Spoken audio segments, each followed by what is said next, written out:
Hello everyone, here we are at the Lausitzring, and it's the second race weekend of the brand new DTM season, and it is hot here. Yesterday it was raining cats and dogs, today it is so hot it feels like summer, and the man who's starting pole position is Kelvin van der Linde. And Kelvin, even though you're from South Africa, you're already complaining about the heat. It's going to be a hot race, huh? Yeah, it always is. I think this one and Lausitzring are the two highlights where it gets really, really hot in the car. So yeah, luckily I got a bit of fresh air, at least to turn one. Got to try and stay there and then, yeah, see how the race goes. But yeah, feel good about today, feel motivated, so let's see. And I was just going to say, the start into the season was a bit sobering, but now starting in pole position, I mean, what are you going to make out of it? Be nice to get a win, right, for the second race weekend?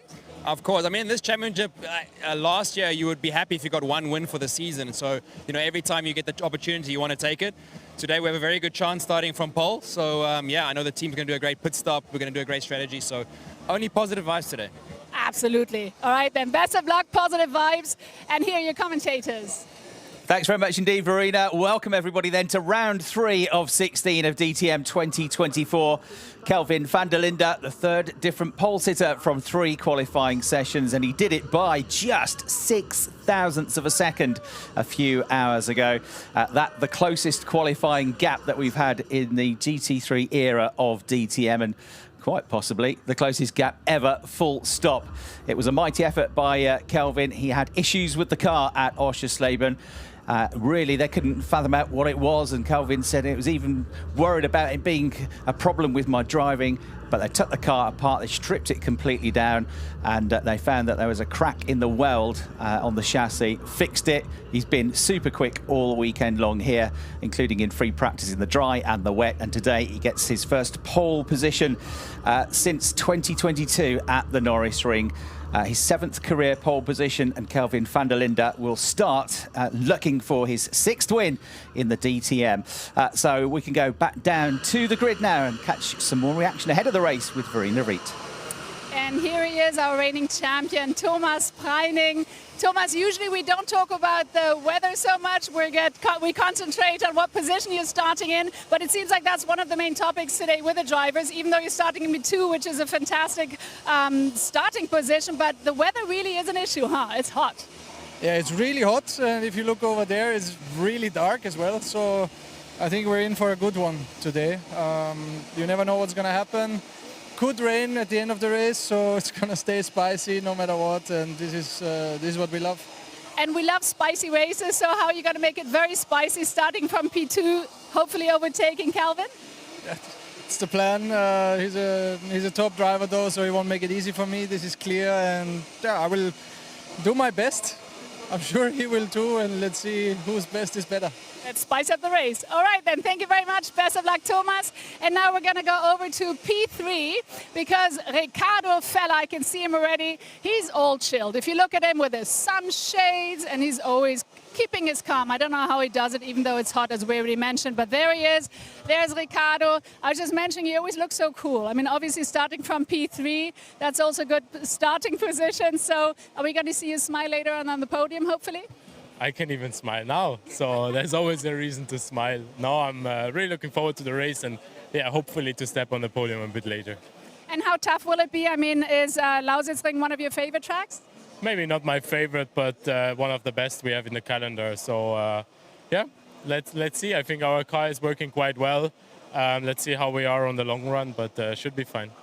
Best of luck. Thank you so much, Ricardo. And now let's go to P5 because Arjun Maini is there already. He's, I think he's eager to get into the car. He's slowly but surely getting ready. But of course, he's going to wait for us because we need an interview with the man who's starting in P5. And he's got a smile in his face. Hello there, Arjun. How are you doing in the heat? It's good. It's a bit closer to home in this heat, so yeah, it's a good feeling. So you like the sweat. Maybe you're the only one who enjoys it because everybody so far is complaining about the heat. No, it's great. It's great. I wouldn't need more of this. Oh, that's good to hear. All right, so maybe that's an advantage. You're starting in P5, so obviously it's going to be a tough race, no question about it. I mean, you want to get past those guys, so how are you going to do it? Yeah, I mean, of course, it's going to be a tough race. We missed a lot of running yesterday in FP2 in the dry, so yeah, everyone is a little bit unsure what to do, also with strategy-wise. So I think the important thing is to get a clean start, and then we'll see from there. And what would you say here in Lausitzring? What is like the most you need to be careful of? What's like hidden caution, anything?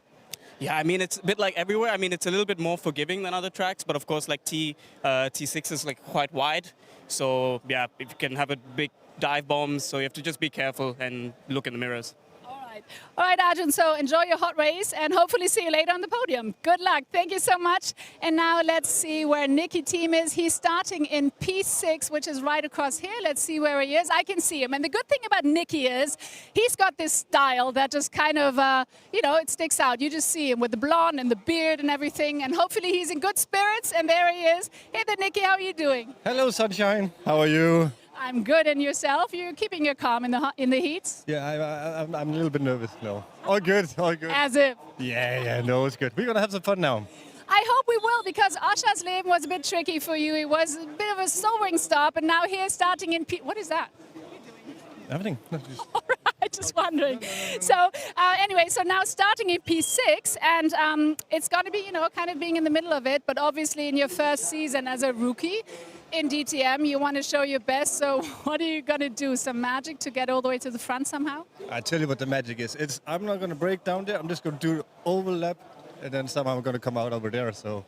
Oh, so there's a little magician. But on a more serious side, I mean, obviously DTM, I mean, they're all brilliant drivers. It's going to be tricky. It's going to be tough, right?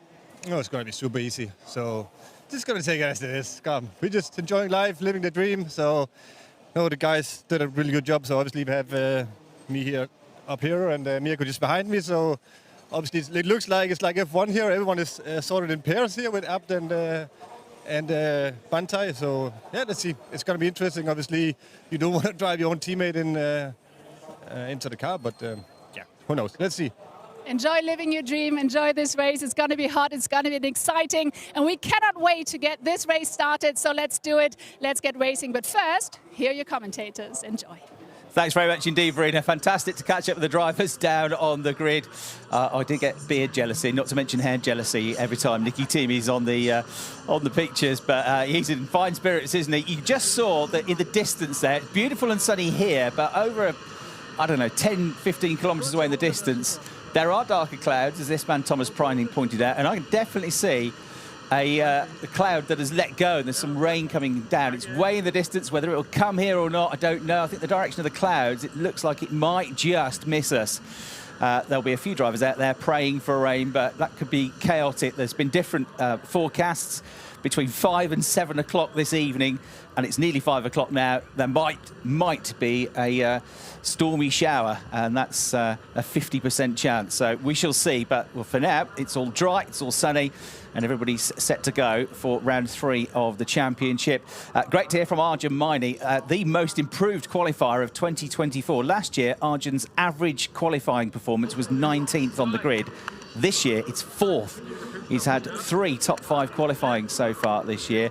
And in fact, 5th today is his worst starting position of the year so far. However, he was very nearly on pole position. He was on provisional pole with just a few minutes to go. Looked like he might get his best ever qualifying with 2nd on the grid.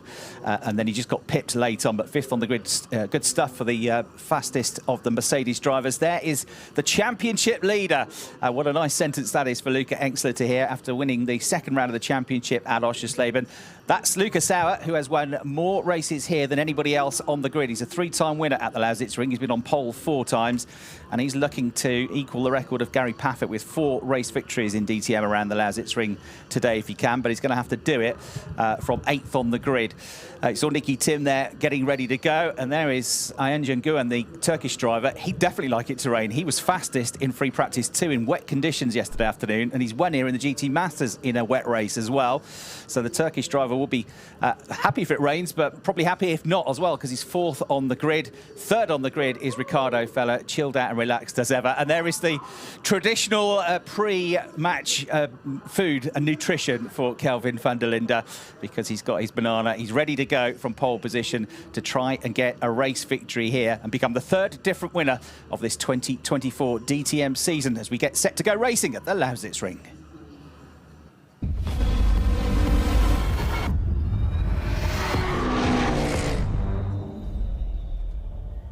So welcome everybody to the Lausitzring, to the east of Germany.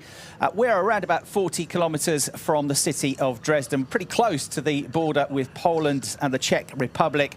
And this huge venue built in 2000 on the site of a former open cast coal mine, hence the industrial relics that are all around us. It's a huge venue. It's a very unique circuit, part of a tri-oval which was built for IndyCar racing. We used part of that and a twisty infield section here. It's just under 3.5 kilometres long. It's an anti-clockwise circuit as well, and this is where we saw the closest finish in the history of the DTM. René Rast going against Nico Müller in 2020. We had some great racing that season, and this was the closest finish of all. It went across the line as one. Nico Müller almost pipping the victory, but by 89 thousandths of a second, it was René Rast, the three-time champion, that just about crossed the line first. So that was the closest ever finish in the DTM. We've had the closest qualifying earlier on. What will today bring? It was 2000, the first time this venue opened, on a very rainy day. The racing was cancelled after Bernd Schneider had qualified on pole position. They came back the year later, and it was in the first three races at the Lausitzring, victories for Mercedes 3 times. Peter Dumbreck in 2001, then Bernd Schneider in 2002 and 2003. So Mercedes will be looking to push forward. They've got lots of them up there in the top 10, but we've got an Audi Porsche front row, an Audi Porsche second row of the grid. Arjun Maini, the best of the Mercedes, in 5th place. This is how then the shape up. Kelvin van der Linde and Thomas Preining on the front row. Ricardo Feller, Ayan Janguwa next up. Arjun Maini and Nicky Tim complete the top 6. Mirko Bortolotti, winner here last year, and Lucas Auer up next. Maximilian Paul and Lucas Stoltz complete the top 10. Christian Engelhardt and Sheldon van der Linde, who had 2 wins here in 2022. And next, Maro Engel and Marco Wittmann line up together. And Luca Engstler and Jack Aitken, both race winners at Oschersleben, further back. Then we've got René Rast, Thierry Vermeulen, Clement Schmidt and Ben Durr to complete the 20-car lineup, ready to go racing for an hour plus 1 lap of racing. The middle portion of the race of 20 minutes, between 20 and 40, is where we get the mandatory pit stops. And worth mentioning that this is one of the circuits where they only get 3 new sets of slick tyres to last throughout the course of the race weekend, not including free practice, but for 2 qualifyings and 2 races, you get 3 sets of Pirelli tyres, new ones that is, whereas at some other circuits you get 4. So you've got to now decide, do you keep your best tyres for tomorrow if you've got a lowly grid here, or do you go for it today? There could be some strategy involved. Last year's winners were Jack Aitken in race 1, his first ever victory in his first season of DTM. He got his first pole position earlier that day as well. And Mirko Bortolotti, a phenomenal drive, the Italian, last year to fend off Ricardo Feller all the way through to the checkered flag in super hot conditions back in August, where it was over 30 degrees, the air temperature, and 60 degrees inside the cockpits of the cars. So the Ferraris further down the grid this time around, because the balance of performance changed for them, in that the cars were 30 kilograms heavier in terms of the BOP ballast that's on the cars than they were last year. And both Jack Aitken and Thierry Vermeulen struggling quite lowly down the grid. However, the news came through just before we came on air that the balance of performance has shifted a bit, and they've been reduced by 10 kilograms, and they've been given a bit more boost as well. They had less boost than last year, so a few tweaks. So they'll look to come forward. Jack Aitken definitely wouldn't mind a bit of rain. That might equalise things out, and as you can see, it's getting darker and darker over in the distance. Could be an interesting one, this. We'll find out how it all unfolds, but we're about to get the signal to go racing. Thomas Helmer, who was part of the team that won Euro 96 in the at Wembley for the German national team. He competed in 2 finals for Germany, was a losing finalist in 92 in the Euros, but won in 1996 in England after they... I shouldn't talk about this really. Knocked England out on penalties in the semi-finals, and the defender who had a glittering career for, amongst other teams, Bayern Munich, is here as one of the guests for ABD. He holds aloft the Start Your Engine board as we're about to get the start procedure underway. So a very interesting look to the grid interesting weather potentially to come. A huge amount of fans here, as always, at the Lausitzring. The main grandstand seats, when it's full, 25,000 people alone. That's just the one grandstand. We're on top of that grandstand, you can see to the left of your picture, which means we've got a great view across the whole circuit. My name's Chris Hartley, and alongside me, sharing this wonderful view here, this panoramic view that we have from the commentary box at the Lausitzring. It's a good afternoon, almost a good evening of this late start that we've got to Brian Oliver. Hello, sunshine. There we go. There's my Nicky Tim quote. Yes, the sunshine is potentially going to steal the headlines here. I'm one of those geeks that has a lightning detector on my phone, and I have to tell you, my phone has been vibrating for the last 10 minutes, telling me that there is thunder and lightning within a 5-mile radius of the Lausitzring. And I'm looking at the clouds. They are very blurred as the rain is pouring in the distance. This race may well be affected by weather. Well, will remain to be seen whether that is the case or not. Certainly the sun is shining at the moment. We're off on a bad start because you mentioned Euro 96, but all good from here. Kelvin van der Linde fancies a look at the top step of the podium. This could be a great opportunity for him. Absolutely right. I spoke to Kelvin earlier and I said it was nice to see the smile back on your face, because he was really frustrated at Oschersleben and he couldn't understand what the problem was. The team didn't know. They're glad they solved it and fixed it. He said, right, now what I've got to do is turn this into a race win. Just stay where I am. He said, but I'm so happy. It's long since overdue, this pole position. Can he get his first win since the Red Bull Ring last year? Luca Engstler has a 1-point lead of the championship over Jack Aitken, 2 race winners from last time out. Lucas Stoltz, Mr. Consistent, he's on 29 points as well. Mirko Bortolotti, a winner here last year, to win a second at a pole here last year. So I spoke to him earlier on today as well. He said, we need to repeat that. Looking forward to a good race. He was in pretty relaxed, chilled spirits when I caught up with him before qualifying. But there you can see the dark clouds overhead. They are menacing, but for now we've got to ignore them and just focus on a dry racetrack here, ready for an hour of racing, an hour plus 1 lap of racing for the DTM round 3 of the 2024 championship. The rolling start about to roar into life. Kelvin van der Linde and the reigning champion Thomas Preining both having much better starts to the weekend than they had at Oschersleben. Can they get a good start to the race? We're about to find out as they creep towards the line and then unleash all hell as they accelerate towards turn 1. It looks like a good start for both Audis. Ricardo Feller might be getting the job done on Thomas Preining here. It could be an amped 1-2. It is an amped 1-2. Ricardo Feller squeezes past Thomas Preining, and we've got Arjumani trying to get in on Ayhan Canguan as well, and he might just do that. They're still side by side in the battle for 4th place. The green Porsche onto the grass with 2 wheels. I think with his nose in front is Arjumani. I reckon the Indian driver is 4th. There's a bit of argy-bargy further back, but it's Kelvin van der Linde that leads the way. 2nd position. Then we've got Ricardo Feller, and in 3rd place, Thomas Preining from the front row of the grid.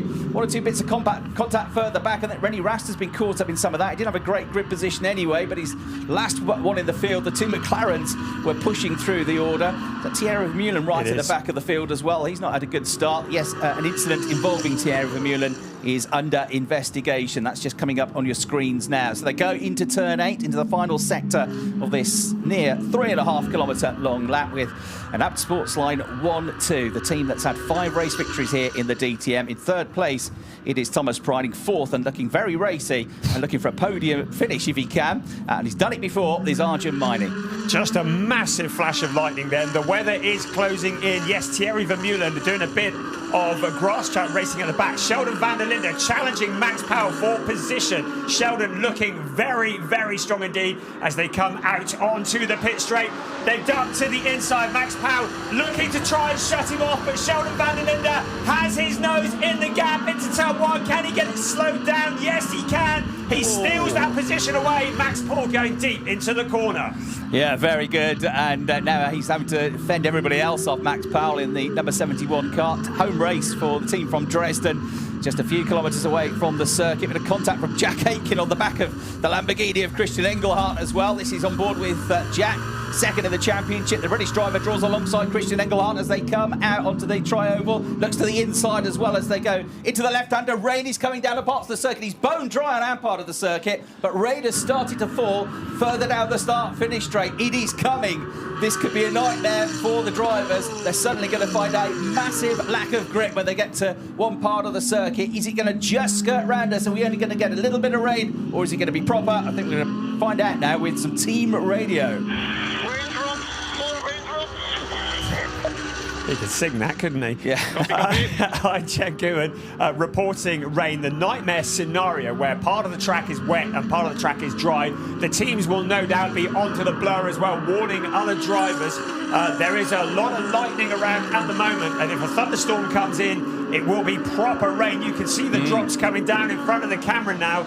So the teams will be thinking long and hard, of course, before the pit stops even start. Are we going to be on the wet tyres before too long? I think it's basically just on the last corner. It's just over us. You can see Anjan Guan has had a slightly rougher second lap, so he's dropped back a little bit. Nicky Tim has got up to 5th place. Nicky with his second best ever qualifying in the DTM, second best ever. It's only his 4th qualifying session. He had a couple of rounds a few years ago at the start of the DTM Championship and qualified 5th once, but he never completed the season.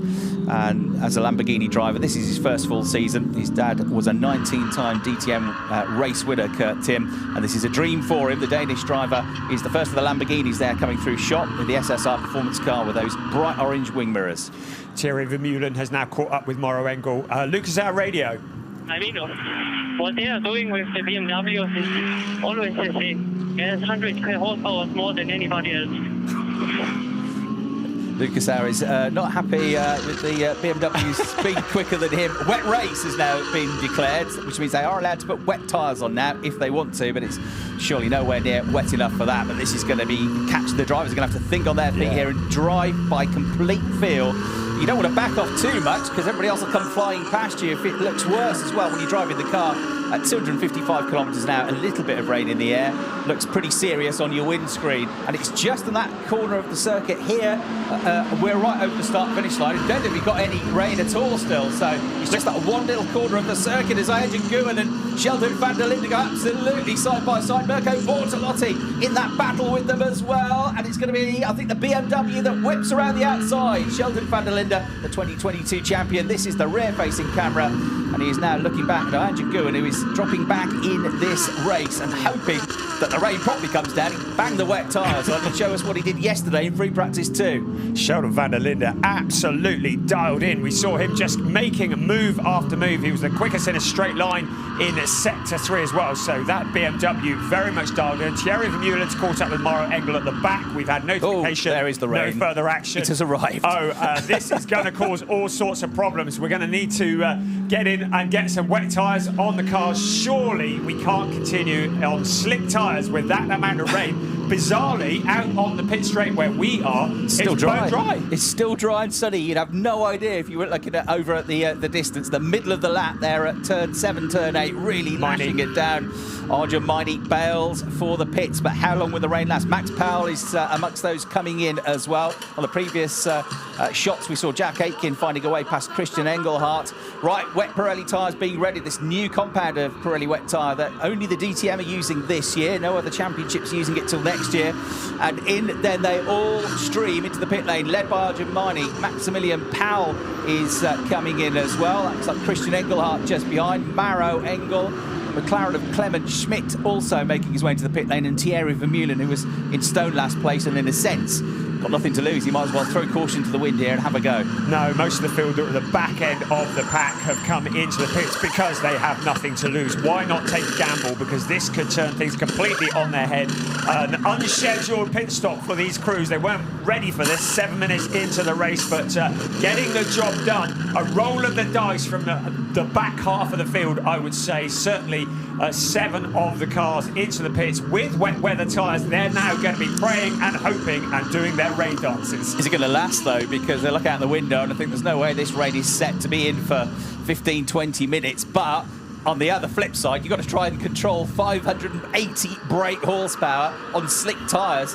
It's like dancing on ice with a rocket attached to your back. Completely impossible. These drivers are the most skilled in the world, as Kelvin van der Linde is showing you now. He's got way too much power, a lack of grip, and somehow keeping it on the road. But Kelvin van der Linde, he's going to bail for the pits. Ricardo Feller stays out. Thomas Preining is coming in. Feller is one of the brave ones. He stays out. Nicky Tim, of course he is. Nicky Tim is, I think, staying out. Was that? Yeah, no, Nicky Tim's come in. Yeah, Tim, I think Portalotti stayed out then. That was the other SSR Performance car. So the race leader comes in, his teammate goes out, and split their strategies, which is a sensible thing to do. If you're running two cars, why not split the strategies? Because this is a bit of a gamble coming in, and it's a bit of a gamble staying out as well. Nobody knows how long the rain is going to last, how heavy it's going to be, and how wet that track is going to get. But certainly it's all around now, even with us, the last to get wet, the start-finish line, it is now properly wet out on the track. Yeah, I think those who came in early may well have stolen an advantage here, because they're going to be out on track now, this thoroughly wet track, putting in times that were probably quicker than the slick shot cars were doing just a lap ago. Sheldon van der Linde, who looked very, very quickly indeed in the first part of this race, he's in as well. Now, Arjun Maini was the first one out for that first group of pit stoppers. He's just at turn one as Kelvin van der Linde comes out. You've got Christian Engelhardt going wide. Maini's going to come out thick behind Kelvin van der Linde, isn't he? So van der Linde remains the net leader of those that have made a pit stop. And of course, this is not your mandatory pit stop. And others stayed out, might not need to come in again if it suddenly starts to dry up. They're going to lose an awful lot of time compared to those on wet tyres.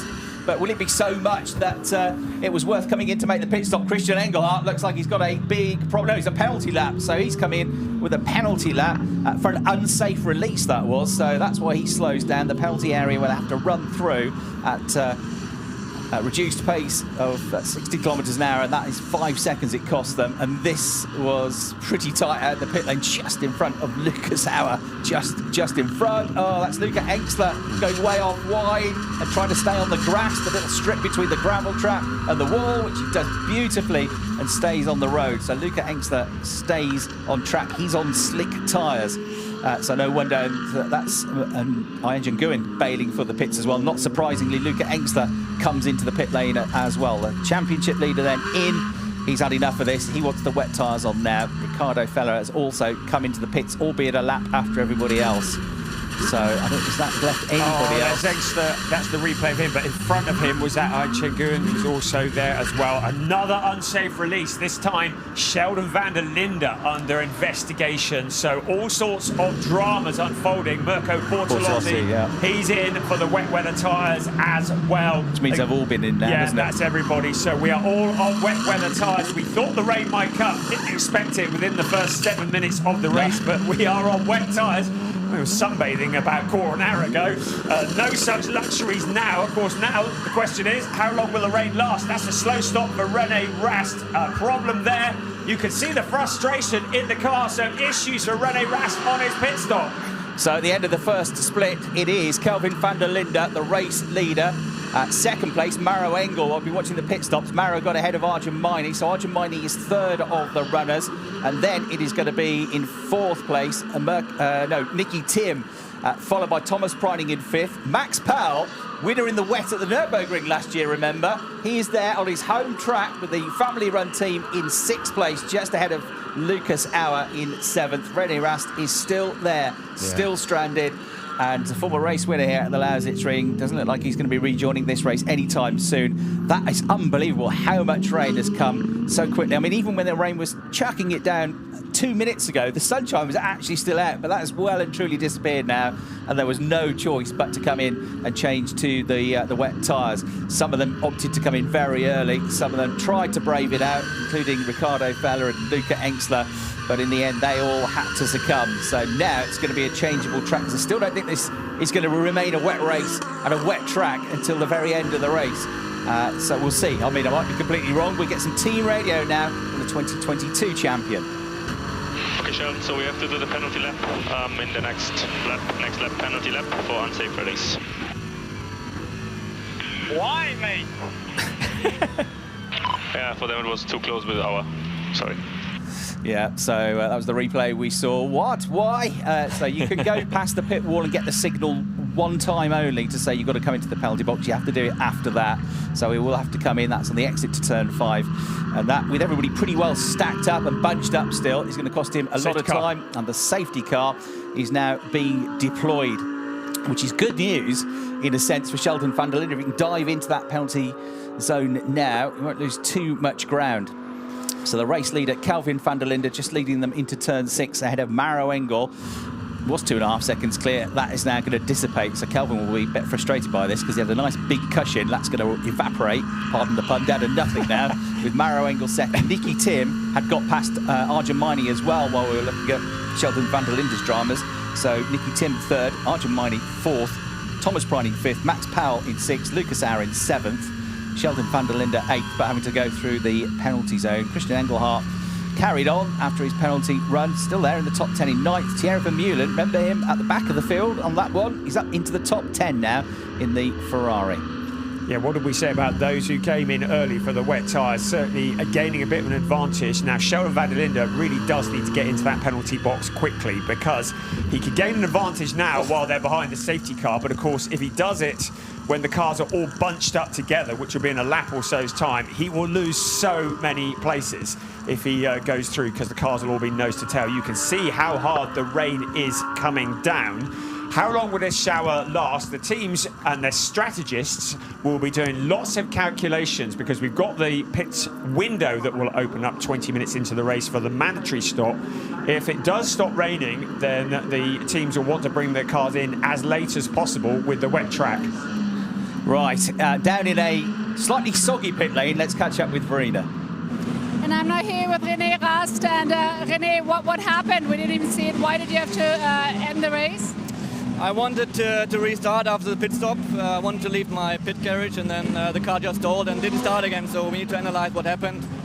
Looks like there's a technical issue in the car. But there was nothing on the track? No, it was just happened in the pit lane. And what was it like being on the track all of a sudden, raining cats and dogs? I mean, the weather caught us by surprise. I think nobody really anticipated the rain, and all of a sudden it was there. It was quite difficult to drive on slicks, obviously, lots of aquaplaning, lots of cars going off track. But in the end, yeah, for me, I mean, no points this time. But yeah, let's see, maybe Sheldon and Marco can score some points. All right, thank you very much, René. Back to you. Thanks, Verena. And we're just going to get some team radio from Thomas Preining. The red flags have come out. It's running so slow like now. It's full aquaplaning. We need the red flag immediately. That is what you've got. Red flag. The race is going to be stopped. There is an enormous amount of surface water. That was a proper cloudburst, like somebody completely pressed a switch on the weather. One moment, sunny, beautiful, 23 degrees. And the next, absolute downpour, proper cloudburst that is. But it is going away, and it's still raining at the moment, but it's nowhere near as heavy as it was even a couple of minutes ago. But it's way too wet, even with the wet tyres on. And there you can see the race control team, the stewarding team, Sven Stopper, the race director, and his team have decided this is too dangerous. They've got the signal across to the safety car team as well, so they're going to bring them back around onto the grid, I imagine, or the pit lane to stop proceedings for the time being. I don't think we're going to have a very long delay. Because, again, they'll try and get rid of some of this surface water, but the rain has already started to ease, and looking above us, there are breaks in the cloud. The irony, of course, of all of this is that we don't normally race at this time of day. We'd normally be racing from 1:30 until 2:30, but because of the schedule change that we've had, the later start, because of the television schedules with the World Ice Hockey Championship semi-finals, we've got this 5 o'clock start today, but there you go, it's thrown up a real spanner in the works. So the red flag comes out. Kelvin van der Linde will resume in the lead of the race when we get things going again, with Maro Engel in second place. Nicky Tim third, really reveling those conditions. Arjun Maini in fourth place. Nicky Tim looking for his first DTM podium, remember. Arjun Maini in fourth, Thomas Preining in fifth. Max Powell shooting up the order. That's Maro Engel. In fact, Maro Engel's come from 13th up to second place, hasn't he? I was just looking at that. He was actually 19th. Oh, this is the unsafe release that Sheldon van der Linde. Yeah, that's why. Fairly tight. I'd say, yes, I think it's a slam dunk, really. Yeah, Maro Engel was in 19th place at one point, and here he is in second place. So this has really turned things upside down. The drivers who pitted earliest, I think, have gained, and of course the other one being Thierry Vermeulen. He's in 10th. Looking again, well, Luca Engster would prefer we didn't show this replay, wouldn't he? He skims across the top of the gravel. Important to keep it moving, because if you get stationary there ain't getting any moving again, and he rejoins the track. So he got away with that one. There could have been a lot worse. Yeah, I think he might have had a couple of moments, actually. That's what it looked like as he wrestled the wheel on board. So with the race stopped for now, we can head down and get some news from the pit lane. Now let's talk to Abt. I'm here with Martin Tomczyk. And Martin, yeah, that kind of, the sky just kind of opened up. I think nobody was really expecting it. I guess everybody was surprised. So I know you were just looking at the weather. So what do you think? Well, quite unpredicted. Obviously, we saw some drizzle, and obviously that was the reason why we stayed out that long. Unfortunately, then the clouds opened really hardly. We couldn't see that coming, and then we had to react. Unfortunately, we had to leave one car out for one lap longer. That obviously was not helpful for Ricciardo. He lost quite a lot of positions. He's on P14. With Kelvin, I think it worked out fine. But these are the circumstances that you really can't plan. I mean, it's a little bit of gambling. It's a little bit of seeing what's the best way to act. And obviously, when you see all the other teams, we did more or less the same. It was really difficult to see what's the right strategy. And speaking of strategy, especially in this moment of gambling, is there anything you're thinking about now in regards to strategy, or are you just waiting? Because you said weather at the moment is like the next 10, 15 minutes. Are you thinking about strategy right now, or are you just praying? Perhaps I should buy the Pro app for the weather forecast. No, it's very difficult because it just said completely something different. We see how it will be. I think Sven will wait that time to have clearance on the weather, and then we see how we go from there. All right, Martin, thank you so much. Back to you guys. Thanks, Verena. Yeah, Martin, my weather app's going in the bin as well, because mine said 7 o'clock, but others said 5 o'clock. The ones that said 5 o'clock, keep your apps. That was absolutely spot on, wasn't it? Martin Tomczyk there, the team principal of Abt Sportsline, and of course a DTM champion himself in 2011, and a race winner here that season here at the Lausitzring. I caught up with him after his man Kelvin van der Linde qualified on pole position, and he said, yeah, we completely stripped Kelvin's car down.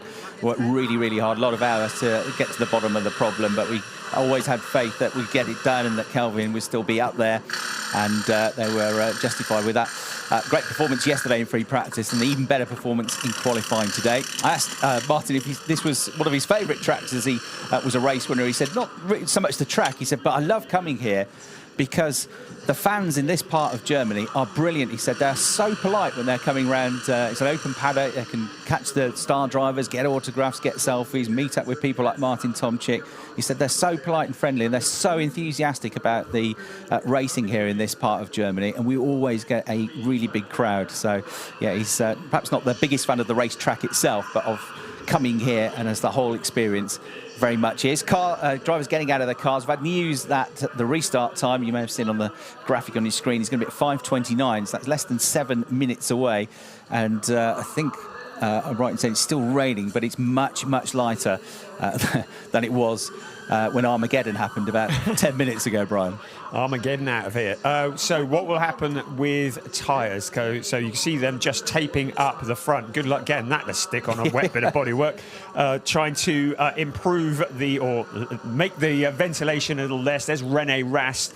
Frustrating for him, the car just not restarting after the pit stop, and a difficult start to the season for him. A couple of 7th places at Oschersleben, but he was hoping to be somewhere closer to the front, and there's Mirko Bortolotti. But in terms of tyres, now they are allowed tyre changes, aren't they, while they are under red flag conditions. So an element of strategy now as to what to restart the race on.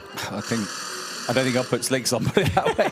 It's way too wet for that. Way too wet for that. So, yeah, I think you've got to stick with the wet tyre for now, even though it will potentially mop up pretty quickly once they all get going around. But still, for now, raining a little bit, and get some super slow-mo replays just how much water was coming off the tyres. This is Arjun Maini and Nicky Tim. We see Nicky on the grid, and both these drivers came out pretty well out of that situation.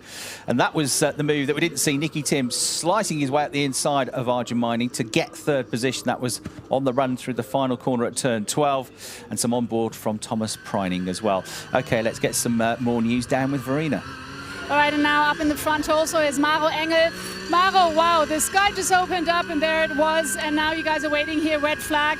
That's not exactly what we all expected for this. Was it as surprising for you as well? Yeah, I mean, the red flag was the right decision. It was crazy aquaplaning even behind the safety car, so for sure the right decision from the race control, and yeah, now we're about to go green again.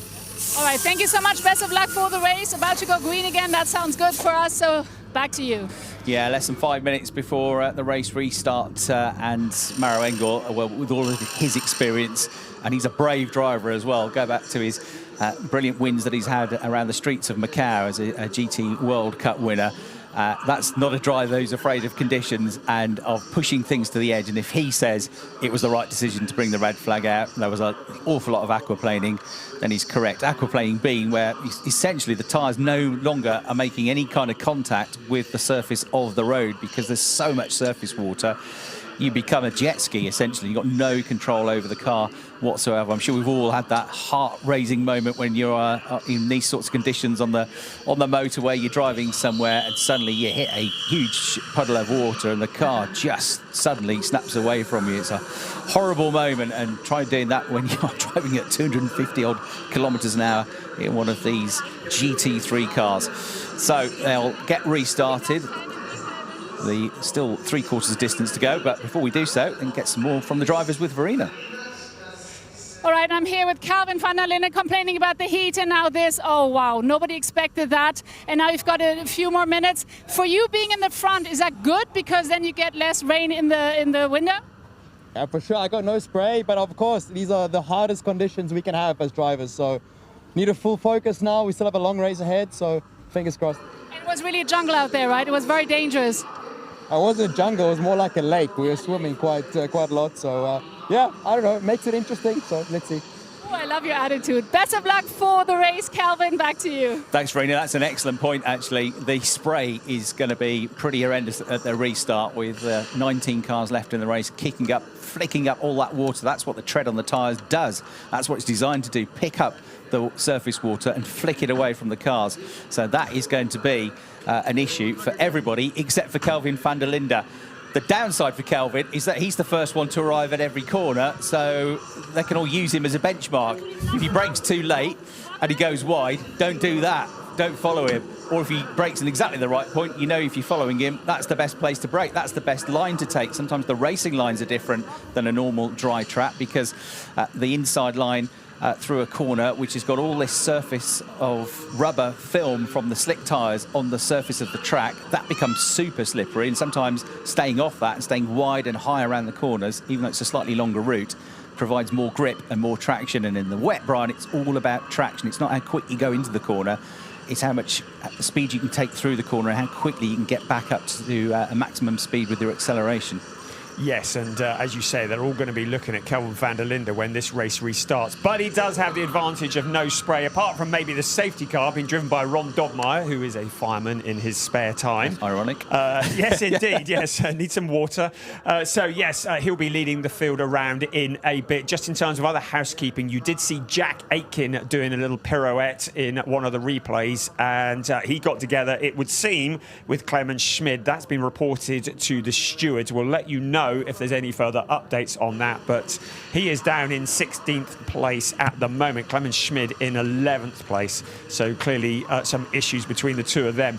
Maro Engel, what progress he has made, oh dear. And Clemens Schmid, it's Christian Engelhardt, under investigation for infringement of the 3-minute board. Of course, the drivers need to be in the car. Also, Marco Wittmann under investigation for the same thing, maybe for not being in the car and ready to go with 3 minutes to go before the start of the race.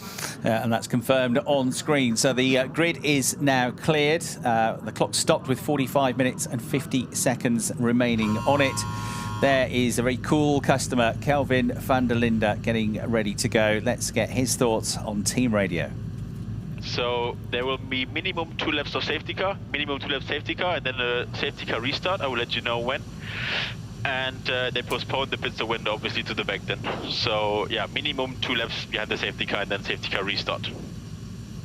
So there you go, at least 2 laps behind the safety car to try really and clear some of the surface water before we go up to full speed, but also to give the drivers a bit of a chance to get their eye in and see which areas of which corners to avoid where there might be any excessive amounts of standing water.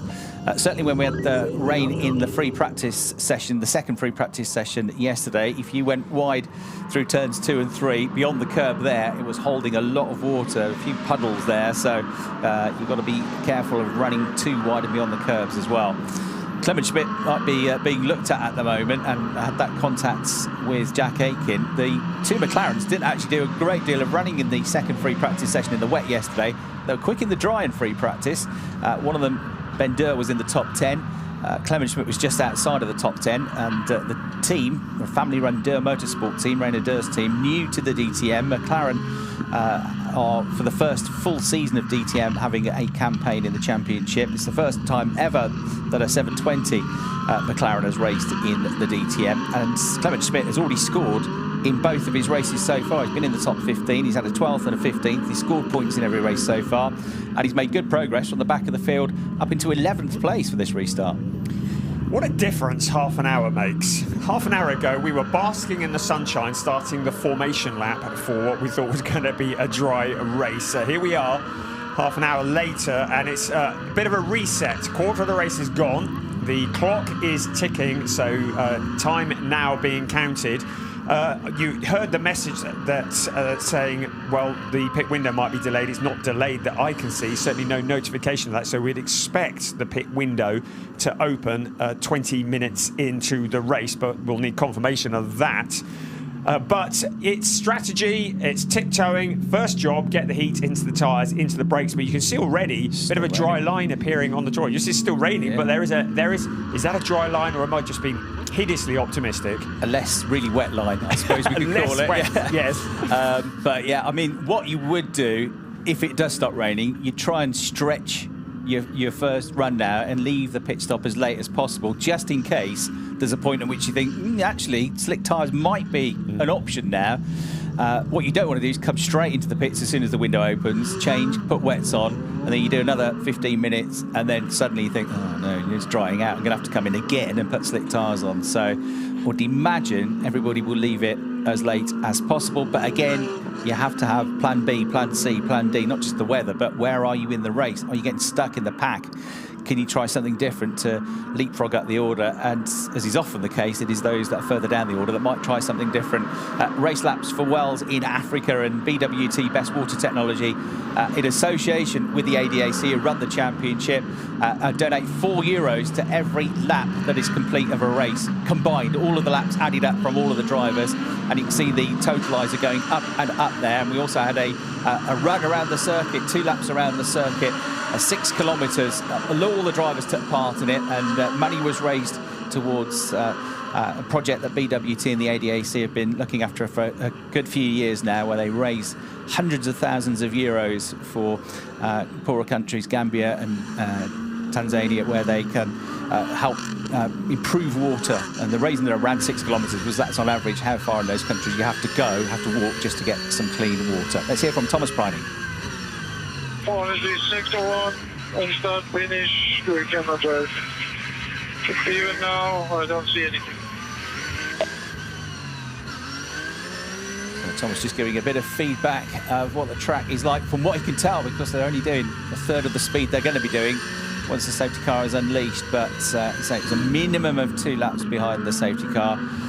Pit stop window has been postponed is the message that's come up. It's come up on your screen as well now. So they have the option, if there are unusual circumstances like this, like a stoppage in the middle of the race, to change the pit stop window. So that's going to be pushed back by the looks of things. No confirmation of when it will be, but it's definitely still raining. And what happened yesterday, Brian, we had sort of fairly heavy rain just before free practice too. Nothing like we've had today, but it just kept drizzling and raining lightly for about 4 or 5 hours afterwards. It never quite went away, did it? Yeah, absolutely. It was still raining when we went to bed last night. So, yes, on and off, and they're certainly going to be hoping that's not the case here. At the moment, circulating behind the safety car, so the race is on. Clearly, no overtaking. No indication that the safety car is coming in, and a lot of that, I would guess, is going to be getting the heat into the tyres, but also trying to shift some of the water around the place to get that dry line. Kelvin van der Linde would be quite happy if we pooped around behind the safety car for the next 41 minutes, but I think it's fairly unlikely that's going to happen. But yeah, pit window postponed, so what do I know? Certainly nobody gambling on slicks. That was an optimistic thought, but yeah, the rain is still very much in the air. There's going to be a lot of surface water on the track. Lake Lausitz, which is just on the inside there on turn 1, has started to fill up again, and you can just see it being emptied as one of the cars goes through it, chucking the water over the other. I think it was Maro Engel who just went through there and gave Nicky Tim a car wash behind him. So yes, conditions challenging. Look at the rain still coming down. And oh prophet of doom, you did say it went on and on yesterday. I really hope that's not the case for today, because these are very treacherous conditions now. It's got worse now, hasn't it? It looked like it was going to go away. Yeah. Once they stopped the red flag, it didn't brighten up, it cleared up, and the rain was pretty light, but it's come back again, I'm afraid, and you can see very heavy, and even at these speeds, an awful lot of surface water, and I think we're going to get a red flag again. We are. Red flag. Clock stopped again, understandably so. So another red flag. Of course, this is all good practice for a lot of these drivers who'll be racing at night in the Nürburgring 24-hour race next weekend, and lots of them, half a dozen of them racing at Le Mans next month as well. It's all good practice, this, racing into the darkness, which we might be doing at this rate with the late start that we've had anyway. It's certainly dim above us, but we're going to have to stop the race again. Just going back to what the apt Sportsline team principal Martin Tomczyk was saying about being a bit unlucky for Ricardo Fella. Obviously, their main driver in this race is Kelvin van der Linde because he was leading the race. They opted to bring him in first.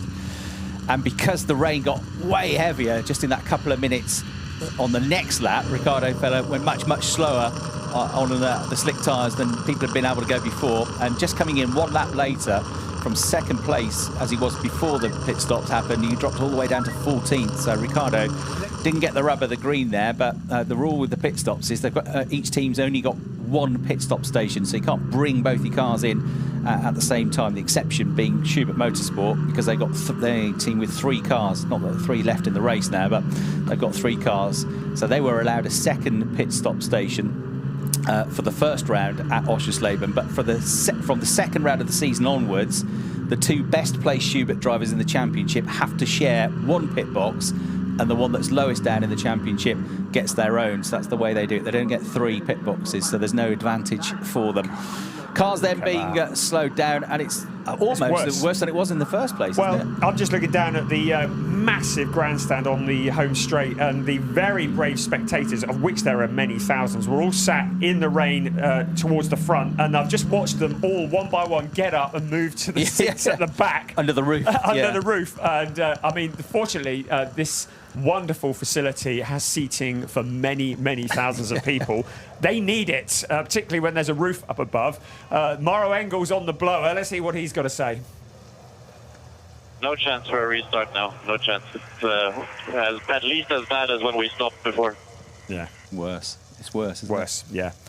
And again, Maro Engel, super experienced, also super sensible and switched on, and making the point on the team radio. And of course, you get this in Formula 1, don't you? A lot of the time, the drivers are talking on the radio. It's not just for the benefit of the team, but they know that race control are listening in as well, and they will understand that these are super experienced GT drivers. If they're saying it's bad, these are people that want to go racing. If they're saying it's bad, then it is bad. We've got to stop this and pull out the red flags.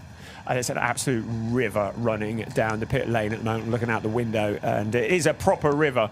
I mean, we joked about it earlier, but the light is fading as well. I mean, it doesn't get dark for a while yet here, so I don't actually think we'll be running in the dark. I did actually commentate on a GT4 race here during the COVID era, and that was squeezed in at the end of the day, and they were running in the pitch dark. It was great fun. It was the black car in the lead, followed by the black car. With the lights on. Yes, but as far as I can see, the stadium floodlights don't work for the entire circuit. So slow-mo of the season so far, though. That's brilliant, that slow-mo shot, isn't it? With the water bouncing off the car from up above, flicked up from the Pirelli Groove tyres from down below.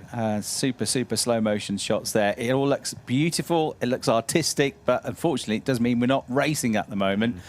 But you can completely understand why. The weather gods against us at the moment. But once again, just to give us a bit of hope, it has cleared a bit. Yeah, it has cleared a bit. It's almost every time they bring out the red flag, we just leave the red flag out with nobody seeing it. Every time the red flags come out, the rain eases. I mean, it's still raining, but it's not thunderous anymore like it was 2 or 3 minutes ago. And you can see there from the picture, much brighter. Yeah, and I'm looking to the right of your picture out of our commentary box window, and it looks positively bright out there. In fact, it looks like the sun is out over Berlin somewhere, but it's clearly still raining at the moment, but it does feel as though the worst has passed, so we may well... blown it. It's going to rain. So look at that. There is streams. I want to tell you about a stream. There is he's creating basically a water slide there, isn't he, or a tidal wave? The road sweeper sweeping up the surface water, doing a terrific job, carrying a lot of it off. But of course, that'll get shoved to the side of the track. Take note, drivers, because that water doesn't go anywhere. It just goes onto the grass, and that makes that very soggy and potentially very treacherous. So they'll have to be mindful of not overcooking it and stay well off that grass and beyond the curbs if and when we do get a restart. So they can see, as you said, everybody's gone a bit higher at the grandstand now. Look at all the empty seats down low. Yeah, you can get cheap seats down at the front now. You can, yes. Yeah, bring your waterproofs. That'll teach us to move the race. We're going to be. We've got a later race, race to Zandvoort as well, coming up in a couple of weeks' time. If it's wet for that one, we're going to be looking to the heavens when planning the calendar next year, I think. Kelvin van der Linde, well, they got the lid up at the front, so I don't know what the issue is there. Maybe making some setting adjustments. Okay, let's get some news down with Verena. And I'm here with Marco Wittmann. Marco, what a weather chaos. I mean, there's nothing you can do but wait and hope that the rain clears, right? Yeah, exactly. At the moment, there is definitely too much water on track. It's really standing water, aquaplaning, and it's at the moment too dangerous to race. Obviously, now we need to wait until there's actually no more rain, but also we need to wait until the standing waters are gone pretty much. So a bit of a shame for all the fans out there, but I hope that we can race maybe in half an hour. Yeah, let's cross fingers and hope. And after the first red flag, what was it like driving out there when it started again? Try to explain it. I mean, did you even have any control? Well, I mean, we had aquaplaning already on 70 kph, so we were pretty much, difficult. And yeah, I already also mentioned on the radio we have to do another red flag, need to wait for it, and I think it's the right decision. So what's going through a driver's brain when you're just sitting there, you need to focus, and then the adrenaline gets started again when you need to, when it starts? What is that like, this on and off? Well, there is not so much ongoing. I mean, at the moment, as I said, there was definitely too much water. So, to be honest, there's not much ongoing in my brain at the moment. I'm just waiting and see when we can go racing again. All right, Marco, thank you very much. Best of luck. Back to you. Join the club, Marco. There's not much going on in my brain either. But it's supposed to be. Yeah, good to hear from Marco. This is one of the few tracks Marco Wittmann has never won on. He's second here in 2018. He's been on the podium a couple of times, but 18 race wins for the two-time DTM champion. Never taken a win here. Of course, heartbreak for Marco Wittmann 4 weeks ago at Oschersleben, where he got into the lead of the race, went from 17th to 1st, largely by dint of the fact that the team chose just at the right moment to bring him in to the pits just seconds before the full course yellow came out. Took a huge advantage there, but then drove brilliantly when he led the race. He was fending off Jack Aitken. There were 5.5 minutes to go, and the car ran out of fuel, unfortunately, and absolutely gutting for Marco Wittmann, who was looking for his first win for a couple of seasons. When you get the restart, it's going to be right in the middle of the pack as well, which is going to be a pretty hair-raising place to be, in 13th position. So Verena's managed to catch up with somebody else, I think, down on the grid. And I'm here with Ricardo Feller. I was a little surprised you weren't sitting in the car, but now we found you. What is it like? I mean, now it's starting to clear up a bit, but this red flag, red flag, what does it do with the brain? Or are you just professional and you're just trying to keep your calm? No, we stay calm. The problem is that the dinner will be later tonight, so that's my biggest issue at the moment. No, I mean, there's a lot of water on track and it's super slippery, so it makes sense to just wait. Absolutely, but you're not losing your sense of humor. No, never. All right, get back into the car. Thank you, Ricardo. Let's see who else we can find. Back to you. Top stuff. Thanks, Verena. Top man, Ricardo. He speaks for the people. Dinner's going to be late. Dinner's going to get cold now. Yeah, my very thoughts. He's brilliant, isn't he, Ricardo? Oh, dear. So, yeah, it'll be one to watch when we do get going again from right in the middle of the, well, a bit below the middle of the pack in 14th position. Maximilian Powell will be delighted if it stays wet with his record in these conditions. Right, Verena has found another driver for us to speak to. Yes, and I found Clemens Schmid, who's also, of course, like everybody else, just waiting for the track to dry up. What does that feel like? At the moment, really difficult. I mean, our car was swimming a lot, even behind the safety car. It was hard to keep it on track. So I hope the rain stops soon and we're going back racing. But at the moment, our car was a bit undrivable. All right, I bet you weren't the only one, but so hopefully it'll start again. And what are you doing? I mean, are you focusing? Are you just waiting? What's going on in your head?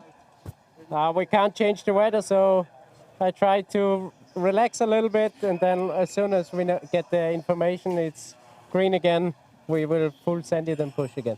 All right, thank you so much, Clemens. Back to you guys.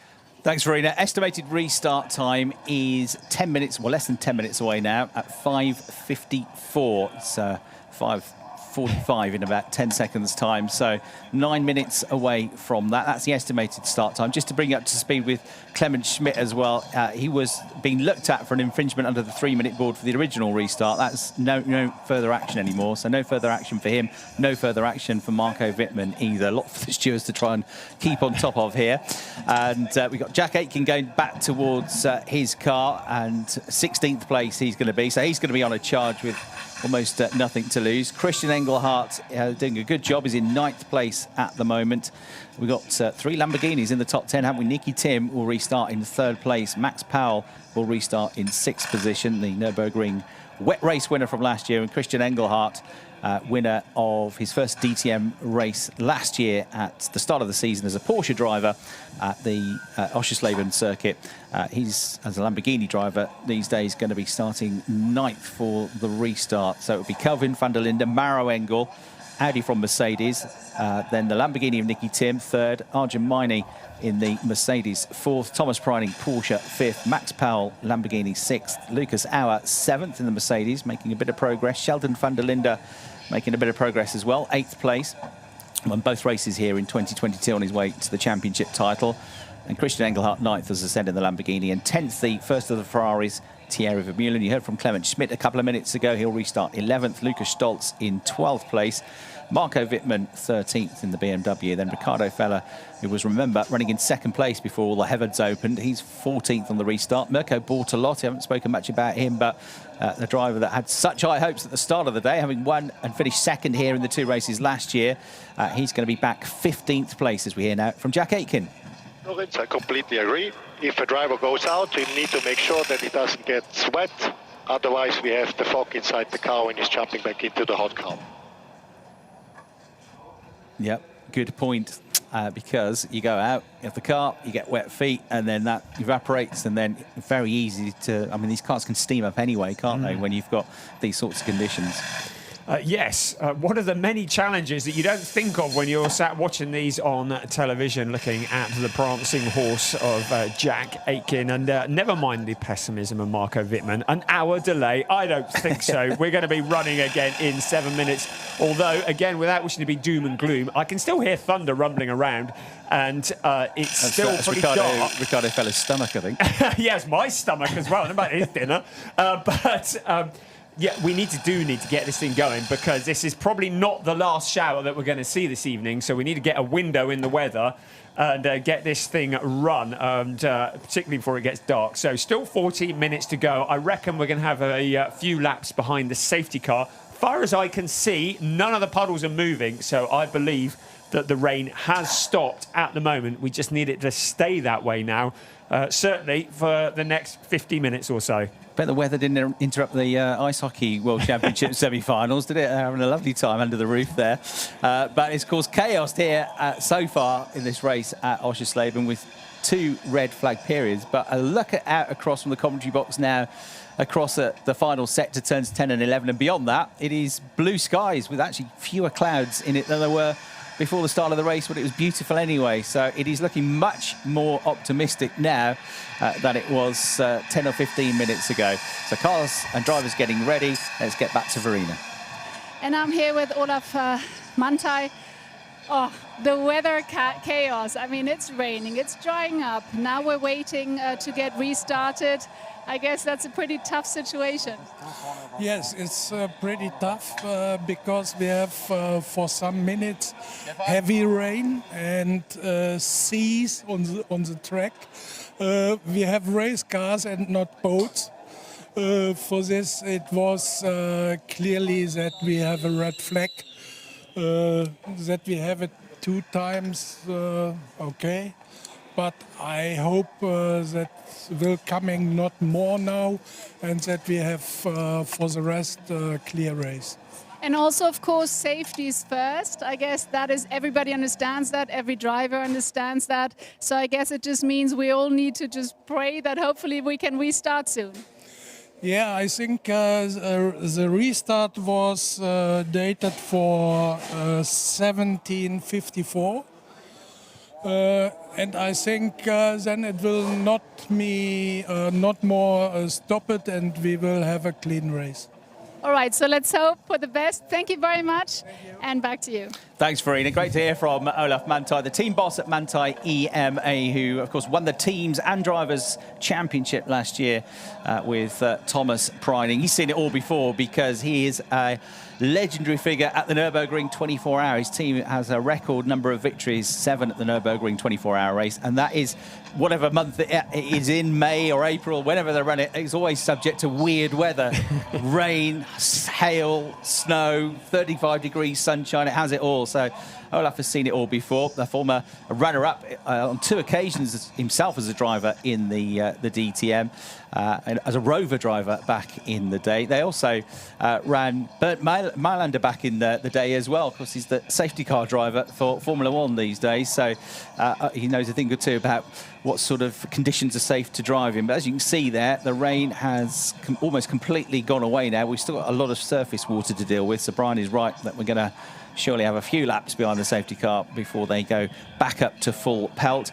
You will have seen the graphic come up on your screen as well to say that Marco Wittmann, when we do get back underway, he's going to have to serve a run through the penalty box on the exit to turn 5. That was for an infringement during the first red flag. So he's looked at a couple of things. The 3-minute board infringement he got away with, but he's have to run through that penalty zone, and that's under normal circumstances at normal speed would cost him 5 seconds. Less so if you're already behind a safety car, but of course the trouble with that is that everybody is bunched up and you're going to lose a lot of places. So not good news for Marco in 13th place. Potentially good news for those like Riccardo Feller and Mirko Bortolotti and Jack Aitken behind him, though, who might pick up a place without having to do anything. Yeah, well, he who dares wins, particularly at the back. I think poor old Marco Wittmann is probably going to be at the very back once he's been through the penalty box, because the cars will be nose to tail. I fancy the Jack Aitken, Mirko Bortolotti, Riccardo Feller will all think they've got a bit of a shot at getting a good jump here, because the cars are all bunched together, and you can be brave and hang it out a little bit. I liked Olaf Manthey's comments that we're going to go all the way to the end. It's going to be a good, clean race. Someone tell that to the people at the back of the pack, because they are interested in getting into the points. And the likes of Kelvin van der Linde, I should think he'll be quite happy to try and clear off at the front, get away from the spray, and just leave the rest of them behind to fight it out behind him. Yeah, but Olaf Manthey, I think, was pretty positive that his weather app was saying that's it now. We're not going to have to worry about any more rain, which is good news. So now the next challenge is, how quickly does it dry up if the rain doesn't come back? And when do you switch, or do you switch at all, to slick tyres at any point? You'd say it seems unlikely for now, but how quick will the track dry up? They'll certainly mop a lot of the surface water up. Sheldon van der Linde gives a wave to the onboard camera, the 2022 champion. Let's see what he can do as well. He's made some progress already there in 8th place, despite his run through the penalty box. Started 12th on the grid. So he's got various onboard cameras. There's the one on the shoulder of the car, which provides some great footage as well. We've got 6 different drivers carrying our live onboard cameras today, and there is another of them, the British driver Jack Aitken, second in the championship, remember, just a point adrift And his worries about what do we do with our tyres now, our slick tyres. Do we save the better ones for tomorrow? Doesn't need to worry about that today. It's wet. And will be again minimum 2 laps on the safety car. Yeah, confirmation to Lucas Ara and all of us that we're going to have at least 2 laps behind the safety car now. They've fueled that up, Brian. It's had to do a few laps, hasn't it? Yes, I've been down the pump this morning in anticipation of the weather. Yeah, so Ron Dobmeyer, who is the driver who's led the most laps so far this afternoon, now getting the clearance. So any second now, we will be getting ready to get going in about 4, 3, 2 seconds, and we'll be rolling. As I say, it's going to be a couple of laps, but you can see the water is clearing, particularly on the banked section. The water will flow away fairly quickly. I'm just looking out the window. René Rast's car is running with the lights on in the pit lane. I wonder if they might use this for a bit of a test session. He is 6 laps down at the moment, so certainly not in contention for any points, though. Well, you never know. People might drop out and pick something up. It's just for info as well. You see at the top left of your screens, they reset the clock at 40 minutes. So resetting it at 40 minutes. But, of course, the clock begins to tick down as soon as the safety car got underway. So it's going to be at least 2 slow laps behind the safety car, probably looking at about 4 minutes. Probably more than that. I'm sure it's going to do more than 2 laps before we get going again. Let's see how much surface water there is. They haven't got a chance to clear it away last time because the rain came down even heavier while they were thinking about it. But there is still, even at these speeds, a fair old bit of surface water. And Mara Engel was saying 70 kilometres an hour. We were still getting aquaplaning. So, yeah, look at that. Oh, it's not I thought it was going off. I think it's just exploring. Yeah. Is that Einchan Good? That was Thomas Pryning. Thomas Pryning exploring where the traction is. I tell you what, I hope they've moved that snail that was wandering across the track earlier on, because he's going to be in for a hell of a shock. I think Sheldon van der Linde, he must be the one who's most gutted about the red flag to a degree, because he was really rapid before the stoppage. I think in the position he's in that car, he might be one to watch. In 8th place at the moment, he quite fancies joining his brother on the podium, doesn't he? And he might be quite eager to move forwards. Thomas Pryning, you already know that he's good in the wet. We saw that yesterday. So he'll be another one to keep an eye on. But yeah, lots of interesting names in the mix there. This is going to be a fascinating race, and it's going to be, a lot of it is going to be won and lost on strategy, isn't it? As I said earlier, Kelvin van der Linde set the record for the closest gap from pole position to second in qualifying earlier on with 0.06 of a second. The record he beat was his brother's record. Sheldon van der Linde had the previous record of 0.10 of a second at the Nürburgring in 2022. And on that occasion, just to come full circle, the driver he beat to pole position was his brother, Kelvin. Let's get Maro Engel's thoughts. There's a big puddle there in turn 8. Just at the end of braking of turn 8, there's a big puddle of water there. Yeah, turn 8 at the start of the 3rd sector, at the end of that link straight between the big sweeping kind of hairpin at turn 7 and that heavy braking zone into turn 8, which you normally go into in the dry at about 225 kilometres an hour, slowing down to about 85, but it'll be slower than that in the wet, of course. That was one of the areas of the track yesterday when we had rain that in free practice was catching a few drivers out and holding a lot of water. There's a bit of a river there as well, isn't there, as they work their way through turn 5 and back out onto the tri-oval. I'm looking at the part of the tri-oval that we don't use, and the sun is shining on it. So that's a good sign, isn't it? And I think this track is going to dry up pretty quickly once we get this race underway. So, yeah, the weather looks to have moved on. Still circulating at the moment, shifting the water. Interesting, though, the drivers aren't just tootling around, killing time. They are exploring, looking to see where the puddles are, looking to see where it's drying out quickest. They will be planning for when this thing goes back to green flag. They will indeed. I'm just looking out of the window. Is that a René Rast BMW on track? I think it is. He's gone out. Yeah. Well, we said we saw him, didn't we? So yeah, he's back on track. So testing's six limited, isn't it? But yeah, one more lap behind the safety car we're going to get. René Rast going to have a bit of fun, test the car out. I'm sure the car is fine. They've resolved the problem, so he rejoins. And well, if he can get up to 15th place, and it will require others dropping out of the race, but in these conditions, that can happen. You might just get something out of this. You never know. Yes, as just mentioned, with testing limited this year, this is a great opportunity for Schubert Motorsport to actually pick up some data, particularly running on the wet weather tyres, which the teams have had very little running of, certainly up until this weekend. So, yeah, lots of work to do there, lots to pick up, and there may be some useful data even for tomorrow's race that they can gather from running around, plus the possibility, as you say, of maybe some points. Okay, so we're going to have one more lap of 3.478 kilometres around the Lausitzring behind the safety car. And then the plan is the safety car will peel away. We'll get back up to race speed. We're waiting for confirmation of when the pit window will be, because that's been delayed in this race, which has been restarted in the running order before the red flags came out for the second time. But also, of course, it's effectively become now a 40-minute race. So as soon as we get info on that, we shall let you know. There'll be a graphic on screen as well. And there you look up at the sky. I bet there are people 3 or 4 kilometres away from the Lausitzring that are saying, what are you talking about? It's raining. It's been lovely here. Just very isolated, very heavy cloud bursts, which we almost missed, but not quite.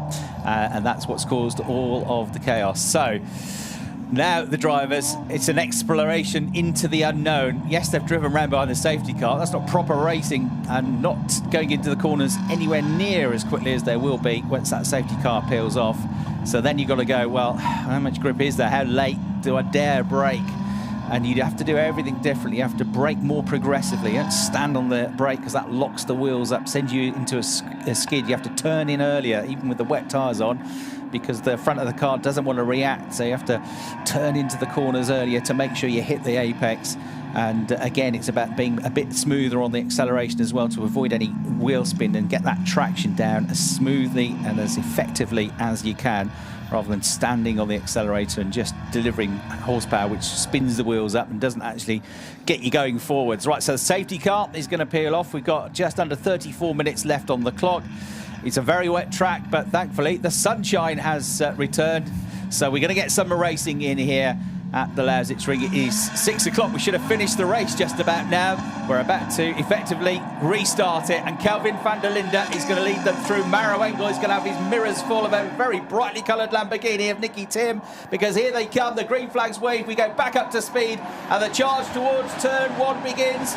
Weaving around in the mirrors of Maro Engel is Nicky Tim, but he's too far behind to go on the attack. So the Lamborghini driver for SSR Performance stays there in 3rd place. 4th place is Arjun Miney. 5th place is the champion Thomas Preining. Maximilian Powell in 6th. Then it's Lucas Auer, runner-up in the championship 2 years ago. And Sheldon van der Linde, the driver that beat him for the title. They are nose to tail as well. Mercedes versus BMW in 7th and 8th. Here's Marco Wittmann trying to go on a different line here as he goes side by side with Lukas Stoltz in the Mercedes. The big green BMW will have to go to serve the penalty box that he's now got to do now that the race has restarted. And Sheldon van der Linde, I think, has been through as well. So the BMWs are going to drop down the order, and the pit window is open. So they go straight into the pit window. But again, you're probably likely, if things are going well, to leave this as long as possible before you go out. As we go back to the leaders, Kelvin van der Linde, Maro Engel, Nicky Tim, 1st, 2nd, 3rd, Arjun Miney, Thomas Preining, still Max Powell. So the top 6 as they were when we left them. They're just coming into that 3rd sector now. That is the standing water that they were talking about on the run into that left-hander at turn 8. Yeah, not expecting to see anybody in for their pit stop anytime soon. Not entirely sure why Sheldon van der Linde went through the penalty box. I've got no notification of anything for him. It's from earlier, wasn't it? It was before the red flags came out. You had to serve it. You can't serve it while you're behind the safety car, though. So it was just a carryover from the earlier unsafe release. Right, of course, yes. There are so many messages that the screen isn't big enough, and it's scrolled out. I thought that was sometime last week. Anyway, out onto the pit straight we come. Kelvin van der Linde has done exactly what he needs to do. He's anticipated the start well, and he's opened up a gap at the front. Meanwhile, we can go down into the garages and hear from Verena. And I'm here with Thorsten Schubert, and of course we want to know why René Rast is driving again. We're very interested in the strategy, so just allow me to translate into German. Herr Schubert, René Rast fährt ja wieder, und jetzt interessiert uns natürlich die Strategie dahinter. Na gut, wir wollen jetzt sehen, ob das hier noch funktioniert. Das war ein technisches Problem am Boxenstopp. Da hat er gedacht, die Kupplung hat nicht wieder losgelassen, weil er gedacht hat, der Hauptschalter ist aus. Wir haben die beiden Hauptschalter gewechselt, um jetzt zu sehen, dass morgen alles wieder vernünftig läuft. Deswegen haben wir ihn wieder rausgeschickt.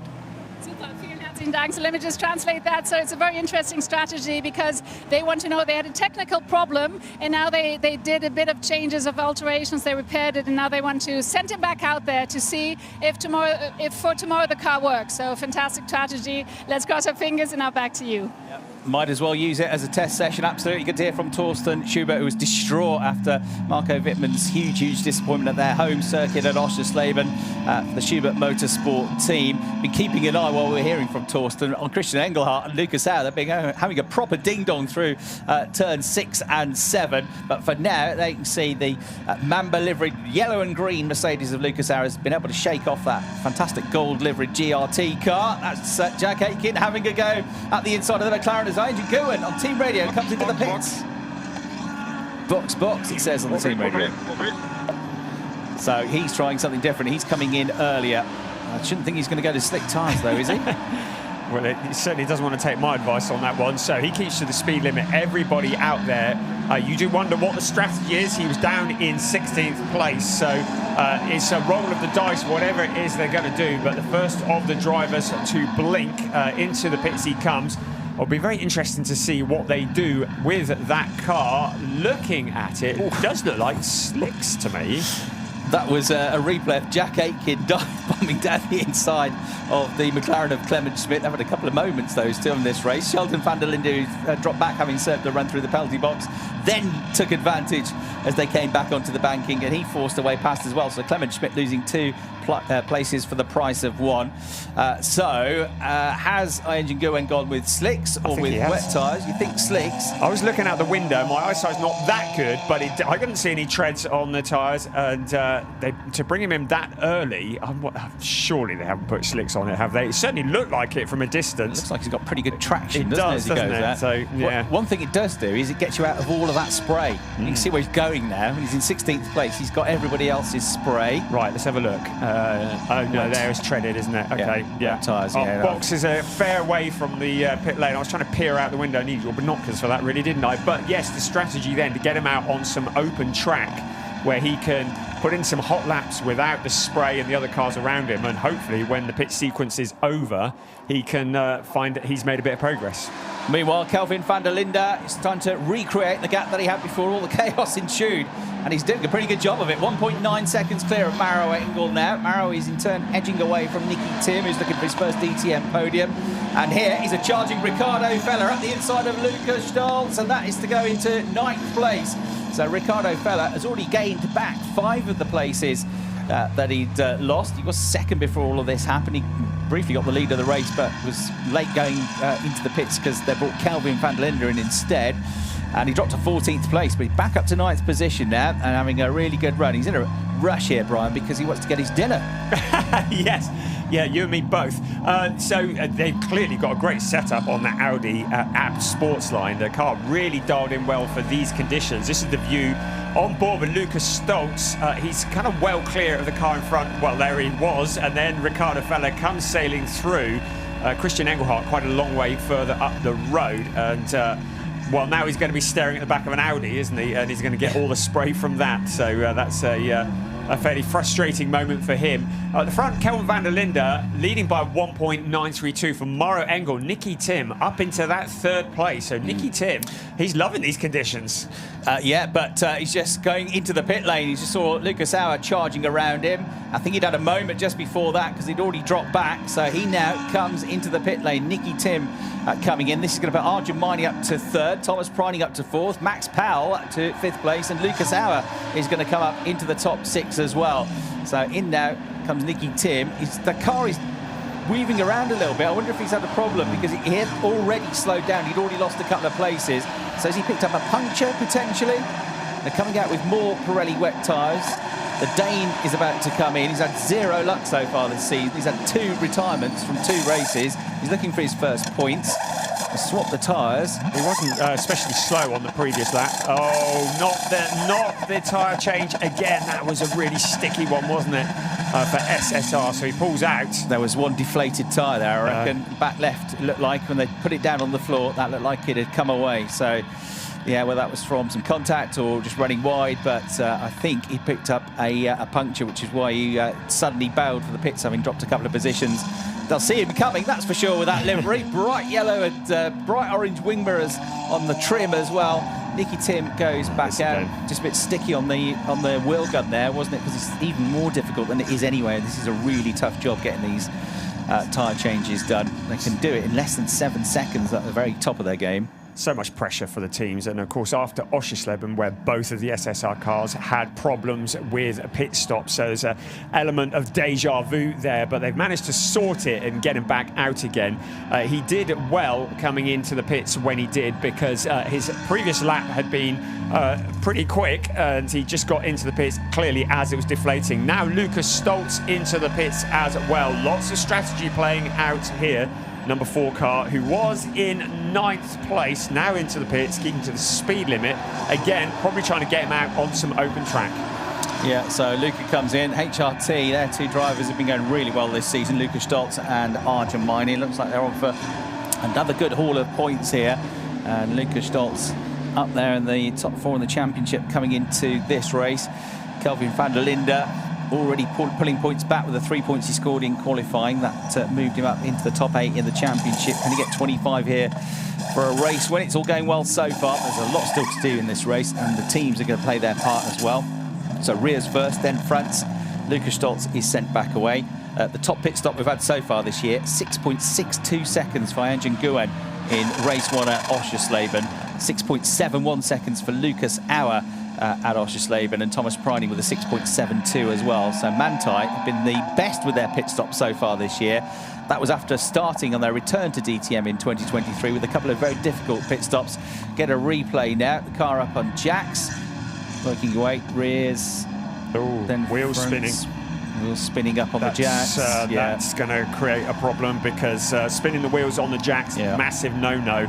I think there might be some bad news incoming for Lucas Stoltz. Yeah, we've had that before, and that might be a visit to the pits or a stop-go penalty or a time penalty potentially. It's happened to Mirko Bortolotti, didn't it, at Sachsenring, if I remember rightly. It's happened before, and it's been penalised before, but that's why we're getting the replay. So that could be bad news, as you say, for Lucas Stoltz. We've got still more than half of the pit window to go.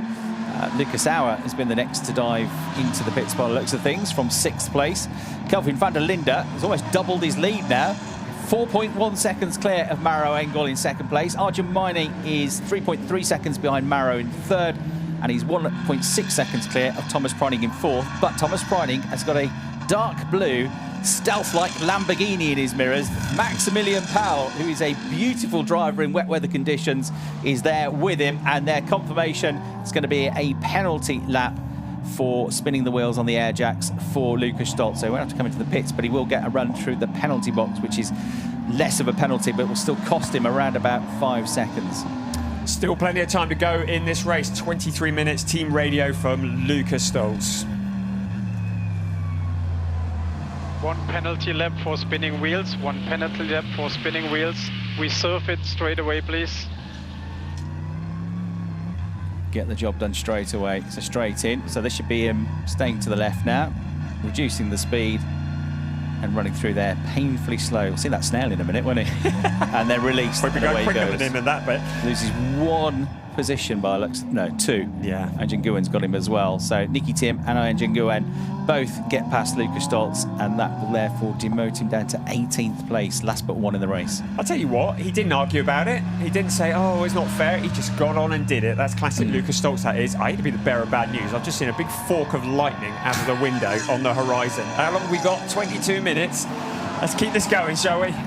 Need to put the big wind turbine on behind us and blow it all away, don't they?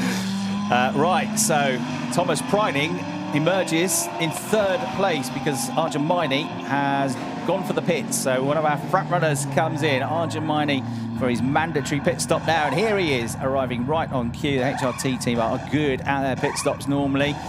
So they change the rears, they change the fronts, and Sheldon van der Linde comes in the background as well. So the BMW gets up on the jacks, and that all looks pretty slick from Schubert. As always, they are releasing their man back into action now. So Arjun Maini is going to rejoin just in front of a queue of cars. He's going to look, that's critical. He's got out ahead of 2 cars behind him, Lucas Auer, and he's got out just in front of Thierry Vermeulen as well. So That will put him out just outside the top 10 at the moment. Vermeulen's going to come around him. I think Lucas Auer is going to get past him as well as he tries to get back in some heat and grip in those tyres. Some bit of bodywork flies off one of the cars on their run out of turn 5. So Arjun Maini losing out to Lucas Auer. And Lucas Auer effectively therefore has gained a position, hasn't he? Because Lucas was 6th and Arjun was running in 3rd place before the pit stops. So Arjun not coming out too good out of that. He's been so good today already. The pit stop time showed that Lucas Auer's had the best pit stop time there, 6.6 seconds, which has helped him get in front of the other Mercedes of Arjun Maini. And there was something aerodynamic that did get propelled into the air. No longer required for this race.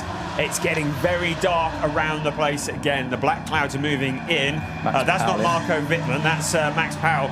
He's having a lovely time of it out here on this wet track. So in he comes for his stop.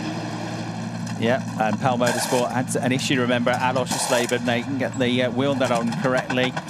In the second pit stop, he was released. They screamed, oh no, front right again. Front right again, that's caused the issue. They've got to make sure they got it on properly this time. Marco Wittmann has come into the pits as well.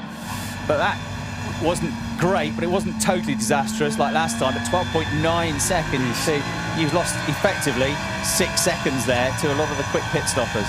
Yeah, that's a bit depressing. It's interesting, the Lamborghini cars seem to be having the issues a lot of the time. Now, behind Kelvin van der Linde was Mauro Engel. You could see him ducking into the puddles, trying to keep his tyres cool. Of course, the wet weather tyres are great in the rain, but as the track dries out, they start to overheat. Mauro Engel now in the realms of trying to keep the tyres cool as he aims for the puddles and drives through them. I wonder if anybody's going to wait right till the end of this pit window and go for a gamble, go for a slick tyre. If you're way down the order, why not? If you haven't been a major pit stop yet, give it a go. Ben Dorr, somebody like that, potentially, just try something different.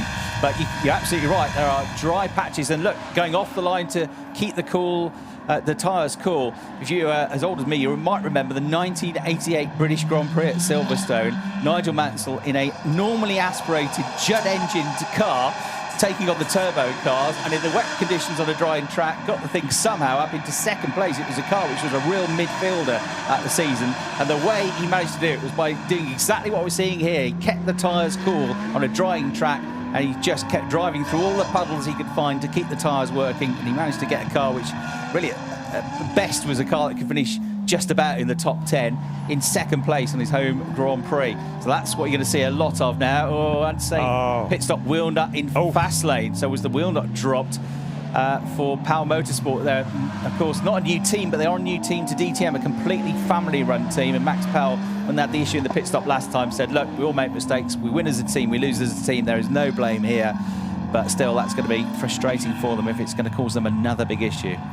I think our TV producer is very devious, showing us shots in the Manthey EMA garage of them pressure checking the slick tyres and in Aychan Guen's garage. And I do wonder whether somebody, as you say, towards the back of the pack might say, look at that lovely dry line that has appeared. And there is the possibility that a slick tyre might do something special. I'm still not entirely convinced that the rain has gone for the entire duration. Now a couple more cars peeling off. So Jack Aitken into the pits, and also Luca Engsler. Yeah, and so it's the top 7 as it stands that have yet to make their mandatory pit stop. You can see if they've been in the pits or not for the mandatory stop when the number is lit up green on your tower graphic. So these two now come in from 6th and 7th. Wet tyres at the ready for Emil Pro Racing. And Jack Aitken, can he get some decent points out of today's race from a very lowly grid position? Right on his tail there is the Lamborghini of, well, these are the 2 race winners from Oschersleben coming in together on the same row of the grid at the start of the race as well. They joined at this pair. There's only 1 point between them. And this is the top 2 of the championship, remember, now having a fight in the pit lane. Brilliant stuff, and the well-rehearsed routine carrying on again, and nice and speedy. Oh, the lollipop went down, then went up, risking an unsafe release. I don't think that was, but Luca Engsler was a bit close to the mark, wasn't it? You could see the hesitation from the lollipop man. He looked like he was didn't know whether to release him or not. Yeah, we've got an 8-second stop according to the timing screen for Luca Engsler. No time actually flashed up yet for Jack Aitken, but it was, I would say it was identical, because there were nose to tail when they came in. There were nose to tail when they went out. Right, Abt are ready, and this could be, or will be, for the race leader. I assume Kelvin van der Linde makes his way into the pits then from the race lead with a 5.2 second advantage. In he comes, the South African, on his way into the pit lane. This will seem like he's absolutely crawling, and it'll seem like forever. And in the background, Thomas Preining is coming in as well. Shows what the advantage he had, wasn't it? Only just coming into the pit lane now is Thomas Preining. So big advantage over the car that was running in third place. In comes van der Linde. They're almost at the end of the pit lane now, Sportsline team as well. Finally he gets there. He'll have a short run out, that's for sure. And sure enough, wet tyres going on to the Audi as Thomas Preining, I can see below the commentary box, comes into his pit stop box as well. And there he is on camera. And Manthey, as I say, have had the first and third quickest pit stops of the season so far before today. And that looked like another really good one from the German team. Yeah, that was very slick, wasn't it, if you pardon the pun. I think that Kelvin van der Linde had the luxury, being in the lead on open track, of being able to wait until late in the pit window, as was the case with Thomas Preining, so that you could keep all the options open to the last possible minute. Now just a couple of minutes remaining of the pit window. And there is Arjun Maini running side by side with Max Powell as well. So they are still fighting for position on the track. So Arjun Maini in 8th place. He's found a route past Max Powell, but Max Powell, he's coming back at him in the number 71 Lamborghini out of turn 5 onto the tri-oval, running up against the wall. But Arjun Maini finding or sticking to that route now. Car 25 under investigation, speeding in the pits. That's Ben Dewar under investigation. And Arjun Maini, Max Powell, they're still not done yet. Still running absolutely side by side. So Arjun Maini in front, but Max Powell, he's got the traction. He's on that dry line, but now finally Maini drops in front of the Lamborghini. Yeah, around the outside for Arjun Maini. Ricardo Feller in the background, and in the foreground, Maro Engel are the next to come in and make their pit stops. Only a minute to go now. We've also got Mirko Bortolotti coming in, so it's him that's going to be on slick tyres. Right, the roll of the dice. It had to be Mirko, didn't it? It did. Going for something different. If anybody can do it, Mirko Bortolotti can. Right, let's hear the message. Let's take the slick, guys. Copy slick. Wow. So that's Mirko that's made that call. Brave. Drivers said, right, give me slicks. His decision. Fantastic. Well, he made the decision. He knows what he can do. It is a gamble, as we see Rene Rast still out on track, so he comes in as well. Has he got slick tyres as well? I wonder whether he has. Yeah, Mirko Bortolotti, I think his heart is racing at the moment, but he's got nothing to lose because he's in the last of the points-paying positions in 15th place. So we're going to keep one eye on him. We'll have one eye on the lap times. We've still got 13 minutes of this race left. Not a lot of traction at the moment. No, and it's going to take a while, but it's going to get better and better. A penalty lap for Ben Dewar for speeding in the pit lane, dropping positions, 3 of them there as he struggles to find some grip. Is Mirko Bortolotti, but he thinks, you know, I don't really care about the 13th or 14th place finish. I want to try and do something different. These could be the days where you throw a gamble and something brilliant comes out of it. But we saw that car leaving on slick tyres. On the other side of the pit wall, there was a huge plume of spray coming from the cars that were on the track. However, they were, of course, deliberately finding the wet line. There are definitely, when you look down below the commentary box, the middle of the lap, there is a dry pit lane. Oh dear, Ricardo Feller is going to have to go through the penalty box for speeding in the pit lane. So there you go, there's the dry line on the run into turn 8. So it is there, it is coming. Mirko Bortolotti probably wishes there was maybe 20 minutes of the race to go rather than 12. But it will come back to him. But how much time is he going to lose in the meantime while he's on effectively the wrong tyre for now? Yes, but look at the dry patches that are appearing, and that's what he is focusing on. So we'll have one eye on his lap times. Meanwhile, Kelvin van der Linde in a very comfortable position, 6.399 seconds ahead of Maro Engel. He's had complete control of this race up until now. He just needs to keep on doing what he's doing for the next 12 minutes or so. Our race leader running out on his own. He's got no spray, no issues at all. Just needs to keep it all together. He was 4 seconds clear before he made his pit stop. He's now 6.3 seconds clear. There is the penalty run for his teammate. Maro Engel is second. Thomas Preining is third. Lucas Auer got through that pit window brilliantly with the fastest pit stop at the time. He has been beaten Has he? No, he's still got the fastest pit stop, but it's been equalled by Maro Engel, so Mercedes with good pit stops. And that helped him get up to 4th place, Lucas Auer, 3 times a winner here at the Lausitzring of the DTM. Christian Engelhardt up to 5th place. And then Arjumani is the one that dropped back out of all of that from 3rd place down to, well, 7th before Riccardo Fella came into the pit box. And then we've got this struggling Lamborghini with 580 brake horsepower and 0 grip at the moment. Mirko Bortolotti, the one on slick tyres. And you can see at the moment, he just can't find the traction, but it will come back to him. But he is at the moment in the last point scoring position in 15th place. Well, 10 out of 10. Yeah, he was. Michael Wittman's just got past him now. 10 out of 10 for entertainment and bravery, because I wouldn't want to be out on there. I wouldn't want to be out there on wet tyres, but in slick tyres, you've got to be very brave. Right, you can see the little picture that's inset. Mirko Bortolotti, he's going to be sawing that wheel a fair bit as he tries to keep the car on the track, looking for all the dry bits, while everybody else is looking for all the wet bits to keep their tyres cool. Yeah, let's see what his lap time is like. What he cannot afford to do is go wide and go onto the grass. That'll be absolutely disastrous on those slick tyres. You've got to stay off the curbs as well. They're going to be wet and slippery. And the white lines, incidentally, at the side of the circuit. So lots to think about for Mirko Bortolotti on top of everything else he's got to do. Also, the issue is you've got to go off the racing line to overtake, haven't you? If you go off the racing line to overtake, well, what is it? It's wet, and he's got slick tyres on, so it ain't going to be easy, this. But nobody said it was easy in the DTM. This is Ayhan Guhen diving up the inside of Jack Aitken all the way to turn 6. There's some contact, and he sends the Ferrari around. So the driver's second in the championship tipped into a spin there on the outside line through turn 6. He gets it spun back around again and gets going, but not before losing quite a few positions.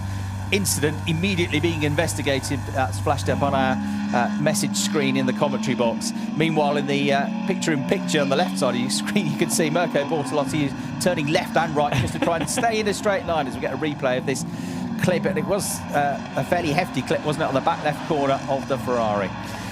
Yes, so more video for the stewards to have a look at. Sadly for Mirko Bortolotti's last lap was about 7 seconds slower than our race leader, but he's still trying to get the heat into that. That was the view for Jack Aitken, a fairly depressing moment when you see the scenery spinning around you. That was the view from the perspective of Luca Engster. He'd have been quite happy about that, because that's another place that he's picked off. Yeah, he was running in 10th place, Jack Aitken, at the time, so had been picking up some decent positions. A sort of wry smile there from Olaf Manthey, and then he grimaces. I was about to say Rennie Rast didn't go back out in the end, and that's their test session complete. So he bins it off, says, what's the point really? I can't get anything out of this. Let's come back and fight again tomorrow. So Rennie Rast out of the race for good this time as we go back to the race leader. Look how quickly it's drying out on the track. Kelvin van der Linde, though, hasn't got to worry about anybody else, because they're all, with the exception of Mirko Bortolotti, who's now plumb 18th, last but one in the race. They're all on the same tyre as him. So Kelvin van der Linde 5.5 seconds clear of Maro Engel. Thomas Priding goes through shot in 3rd. Lucas Auer in 4th. Christian Engelhardt doing a great job in 5th. Arjumani in 6th place, continuing his excellent start to the season. Riccardo Fella having dropped to 7th after his run through the penalty box. Sheldon van der Linde 8th. Nicky Tim 9th. Ayhan Guhen after that contact with Jack Aitken 10th. Luca Engster 11th. Lucas Stoltz is another one that's been through the penalty box in 12th. Max Pell 13th. Jack Aitken has resumed in 14th, and Marco Wittmann is the last of the point scorers at the moment in 15th place. Mirko Bortolotti's last lap was a 1:38.614 compared to the race leader, a 1:32.552. So it is coming to him, just not really quick enough at the moment. Still, the wet tyre appears to be the quickest way round, but look at them all aiming for the puddles now. Everybody, apart from Mirko Bortolotti, avoiding the dry patches wherever possible.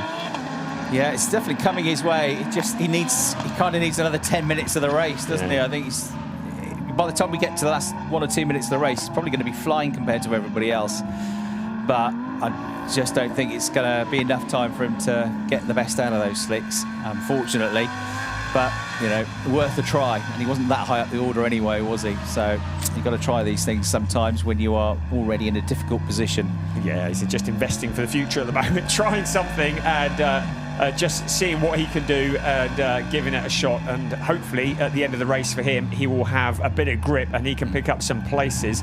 Last time around, he was a 1:34.254, which is comparable to the drivers around him. In fact, it was quicker than Clement Schmidt, certainly about a second quicker than him. So the pace is coming to him. Meanwhile, the incident that we saw between Ian Changun and Jack Aitken, no further action from our race stewards. It's a bit ragged on the curbs from Max Powell in the background. He just about kept it more or less pointing in the right direction in 13th place. Yeah, I mean, on the next lap, I think Bortolotti's going to start going quicker than them.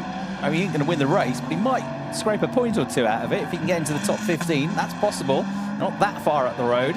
There's still 6 minutes and a lap to go in this race. There's a rather dirty-looking Mercedes, Lucas Stoltz, all that kind of mud and grease that's being flicked up now. It's horrible driving in these conditions. I think you'd much rather the wet, really, because now you don't get the tyres working at all. They're not picking up any surface water. They're beginning to overheat. They lose all of their grip. And also, if anybody runs wide, they bring all that mud back onto the track and there's no rain to wash it away. So, in a sense, it gets almost trickier driving in these greasy conditions than it is in the wet. Preining in third and Auer in fourth run-through shot. So the Austrians third and fourth in the race. Christian Engelhardt next up through, and then Ricardo Feller. I think after everything, sixth place wouldn't be a bad result, would it, for him? No, it wouldn't. We keep watching that piece of debris that keeps getting flicked up, and I keep worrying about a puncture every time that happens. Kelvin van der Linde, well, Mauro Engel has pegged him back to 5.3, so it's not looking in peril for Kelvin van der Linde at the moment. But certainly Mauro Engel keeping him in shot and just winding him a little. Thomas Preining in that third place. We're looking at Thierry Vermeulen, who's at the back of the queue, and to the inside now Mirko Bortolotti. The tyres starting to come on to the inside of Clement Schmidt. This is for 16th place. Mirko Bortolotti, suddenly he's got a bit of pace. He was the fastest driver on the last lap, but Thierry Vermeulen read that beautifully, the Dutch driver. And that's exactly what I said. If you want to overtake somebody, you've got to go off the racing line. You go off the racing line, it's wet, and he's got slicks on, and it's suboptimal. So he ends up losing, well, they both lose a place to Thierry Vermeulen, but there's no doubt about it. The car has come alive now. The tyre that he's on is now the right tyre, but there's only about 5.5 minutes to go before he's in the checkered flag. He is going to get past the McLaren now. Fantastic rear-facing onboard camera right over the exhaust, and into the pits comes Clement Schmidt, and with only 4 minutes to go, well, maybe he's just going to try something with slick tyres. Surely there's no time to come back. It's probably going to be the end of his hopes. Mirko Bortolotti, look how much more traction he gets coming out of the corner through the banker gear. He's going to be all over the back of that Ferrari in about 2 seconds' time. And Thierry Vermeulen won't be able to do very much about it. But now Mirko's got to explore the limits of grip. Where is the grip? Where is the wet on the way into the corner? It's on the outside. It's on the inside. Through he goes. Beautifully done. Forcing Thierry Vermeulen to brake late, go deep into the corner, then switching back to the inside. Absolutely brilliant stuff from Mirko Bortolotti. Now, if he can get it back up into about 14th, 15th place, he will be at least evens to where he was before he came into the pits. So definitely the gamble worth taking. He is now just 1 place away from a point-scoring position. Jack Aitken is next up the road, but he's a fair bit. You can see Jack Aitken coming round the corner there. Then Mirko Bortolotti got his work cut out to catch him in 3 minutes, but he does have the pace. He is the quickest man on the track. Yeah, Marco Wittmann, 1:31.5 last time around as well, so he's making the most of this. Jack Aitken is about to get some news on his team radio. Try and defend on Mirko. He's 5 seconds behind. Will be tough. Let's see what we can do. 3 more laps. Yeah, there's a storm coming for Jack Aitken, and it is bright yellow, and it is called Mirko Bortolotti. He's coming for you. It's going to be tough to keep him behind. See what you can do, Jack, says his engineer on the team radio. But on the slick tyre, Mirko Bortolotti is surely going to eat him alive here. There won't be anything that Jack can do about it. As good a driver as he is, and he undoubtedly is. If you're on the wrong tyre, in the wrong situation, you're a sitting duck. And Mirko Bortolotti, almost like he's got another 100 brake horsepower now, isn't it? That's the effect of the tyre. It's the most important thing on the car, the bit that connects the car to the road. And Mirko has already closed up to him. So this is for a championship point for 15th place.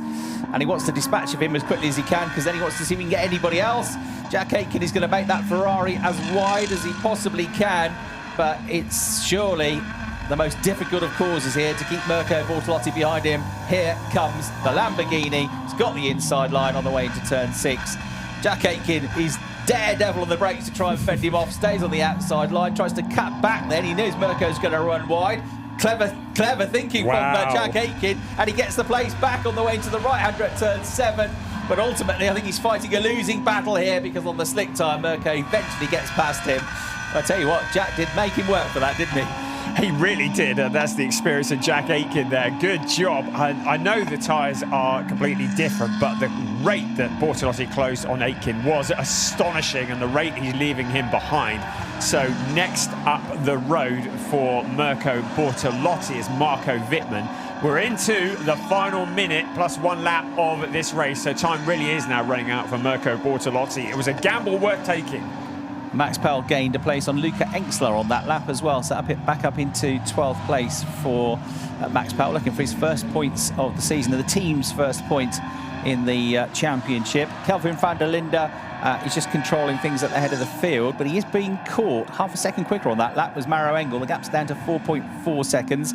Guess who's just set the absolute best second sector? That's right, Mirko Bortolotti on the slick tyre. He's about to start a charge, but time is against him. 3.9 seconds behind the BMW of Marco Wittmann. I saw the lightning that you've been talking about in the background there. If we look at beyond the tri-oval down at turn 6. And it's getting dark again, isn't it? But we need to get this race done before more rain comes, I think. This is your race leader, Kelvin van der Linde. Are you nervous or what? Are you nervous about that gap? Because I'm not, says Kelvin. No, I'm stressed. It's fine. So that's McLaren getting a lap back on the race leader, Kelvin van der Linde. He's not stressed at all. He's nervous about that gap. It's fine. 5 seconds. I'm on top of it. Don't worry about it, man, he says.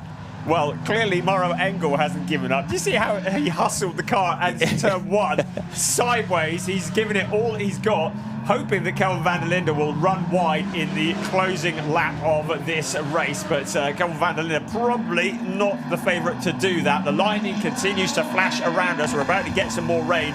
Pleased to say for all of us, though, this race is probably going to be done and dusted by then.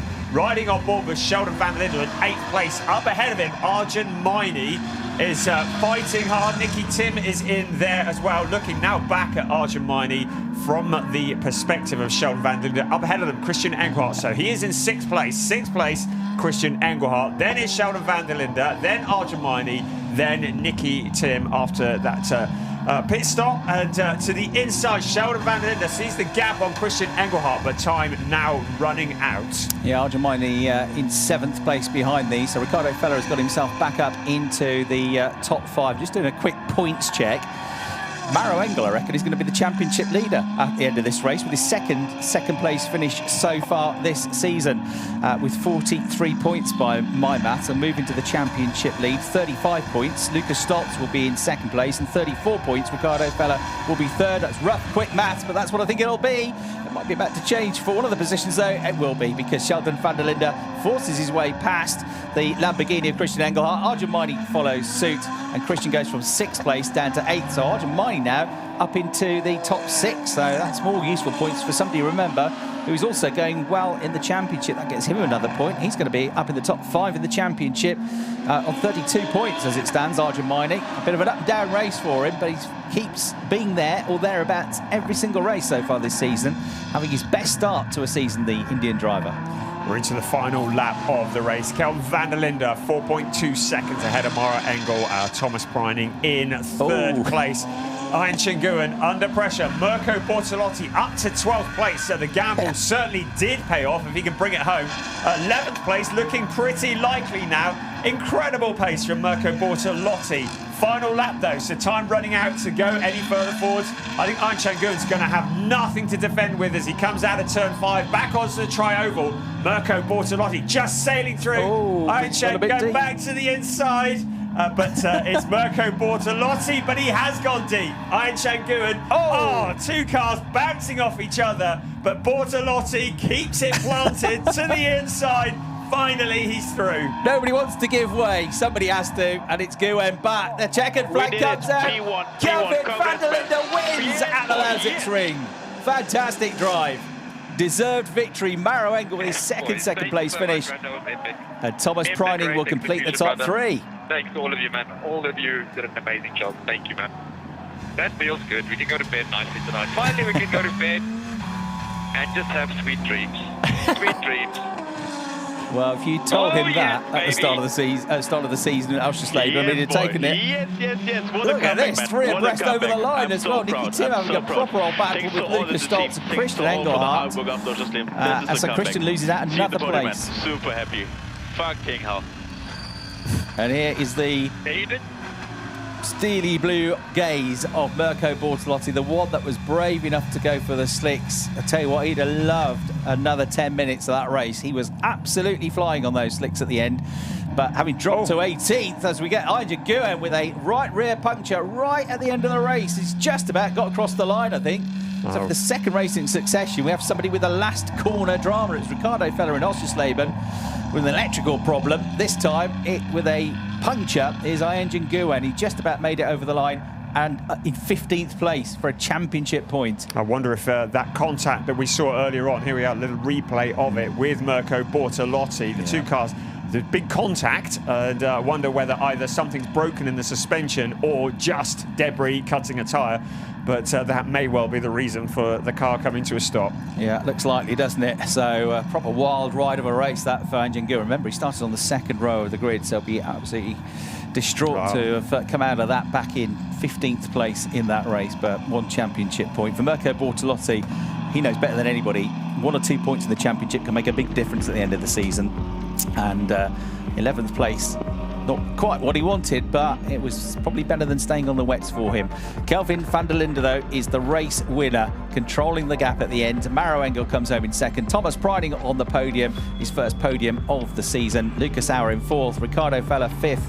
Sheldon van der Linde in sixth. Arjen Meiney seventh. Nicky Tim in eighth. Christian Engelhardt 9th, Lucas Stoltz in 10th, Mirko Bortolotti 11th, Max Powell 12th, Marco Wittmann 13th, Luca Engstler 14th, Arjen Guyen 15th, but he's not going to make it back in the car, at least, to the pits, because he's only got 3 tyres left on it. So the last points finisher, Jack Aitken 16th, Thierry Vermeulen 17th, neither Ferrari getting into the points. A miserable day for them, really.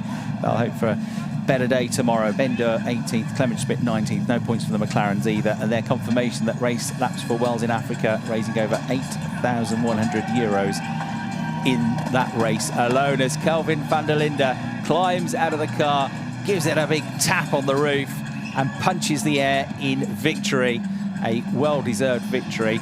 And there you go, equal on points they are. Kelvin van der Linde, how about that? 9th in the championship at the start of the weekend. He's leading it, or co-leading it now with Maro Engel, but of course he's got 1 win. Maro's got no wins, so on countback, he is the championship leader, albeit they've got the same points. And Ricardo Feller on 35 is third. Lucas Stoltz also on 35, fourth. Sheldon van der Linde, fifth. Luca Engstler goes from first down to 6th place on 32 points. It is proving to be another topsy-turvy DTM season. Last year, we had all these different race winners, all these different pole sitters, and there's only one season where we had more different race winners in the whole of the DTM history than 2023, but we're going to give it another good go this year with 3 out of 3 different race winners. Thomas Priding, I think, will be relatively satisfied with 3rd place. He always wants to win, of course. Started on the front row of the grid, but he'll take a podium because that team were up against it with their car ill handling at Oschersleben 4 weeks ago as well, with the changes to the regs and the rule height and the ride height, they were saying, really affecting them. And here he is with the flag, getting the helmet off. They had a lot to deal with in that race, as they all did, not just the conditions, but the stop-start nature of it as well. Maro Engel, who had his best season of the DTM last year, has had an even better start to this year. The 2 drivers that crossed the line first and second have now made their way to the top of the championship standing. So all smiles for Maro Engel. Has to play the bridesmaid for the second race running, but he'll take that. Let's hear now then, down in the pit lane from Verena. Can we just see that big grin in his face, please, Calvin? Congratulations, you did it from pole position to victory.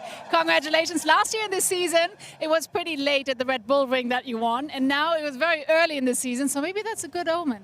Maybe, yeah. I mean, wow, first of all, that race is crazy, right? I mean, I don't know how many emotions I went through in that race. Yeah, dry, had a good start, got away. I thought, okay, this is our race, and then I saw the rain coming. It's like, no way, the gods want to take it away from us. But in the end, we had a good pace. Honestly, the team did amazing. Like, we kept it all together. I kept my head somehow, and that was good. That was really impressive, actually, because with all this chaos and everything, Kelvin, you just couldn't care less. You just did your thing and you aced this really difficult race. So I guess you're even more proud and together with the team. I'm so happy. I said after qualifying, but this just kind of confirms it. I think I was even happier after qualifying because it was the first, you know, like in German we say, Stein vom Herz gefallen. Like I just had so much weight off my shoulders. And now just like, you know, to have that again and like, I'm going to sleep so nice tonight. Even though we have another race tomorrow, I'm going to have a great sleep tonight. That's good to hear. You did a phenomenal job. All right, and back to you. Thanks, Frida. As you say, isn't it nice to see the smile back on his face? He was a very frustrated figure at Oschersleben. They just couldn't understand why the car wasn't quick. He said questioning himself. When you don't know what the problem is, you start to think about everything. You start to not trust yourself. But the team, they always had belief in him.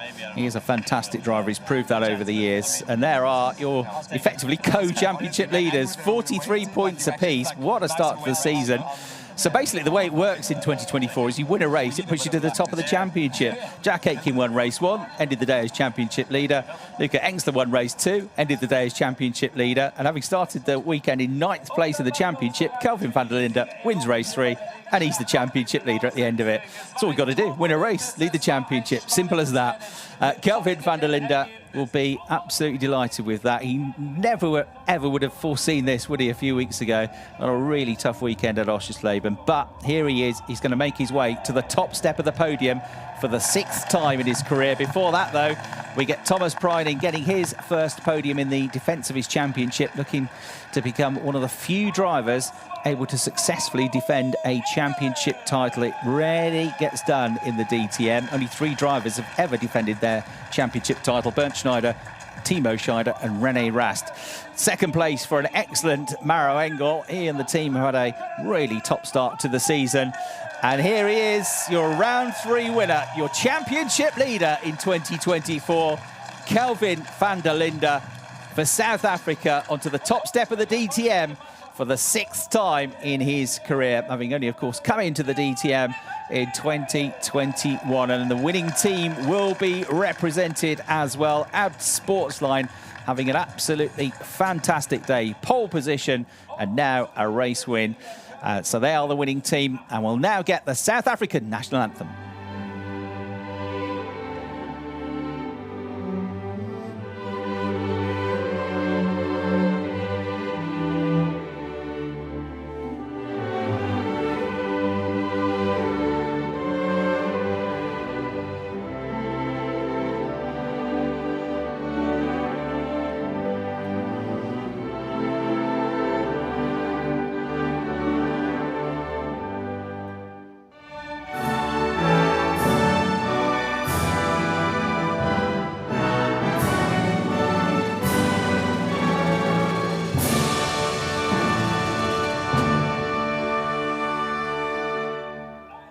After qualifying, I spoke to Kelvin van der Linde. He said, I thought I'd thrown pole position away. I messed it up on one of my laps, but finally we've done it. And then he said, all we've got to do now is stay at the front. And you know what? He did. He stayed at the front all the way through and he won the race. And a really testing race it was. It's 6:45 in the evening, so it's an hour and 3/4 after the original start to the race. But now, Robert Forstermann, who is one of the top cyclists in Germany, internationally, presents the trophy to your race winner here at the Lausitzring. One of the longest races off the DTM, that's for sure. But it is a deserved 25 points and a race win and a big trophy for Kelvin van der Linde. More trophies to be handed out now on a podium which is beginning to dry out. Volker Kraner from the board of the ADAC in this part of Germany presents the 2nd place trophy to Maro Engel. Another podium finish for Maro, his second in 3 attempts this season. So Maro Engel picks up more silverware, as does Thomas Preining. That's a 6th podium in the DTM for Maro Engel. And of course for Thomas Preining, is a lot more than that after a brilliant 2023 season. Thomas Preining picks up more silverware, and that's Thomas's 12th career podium.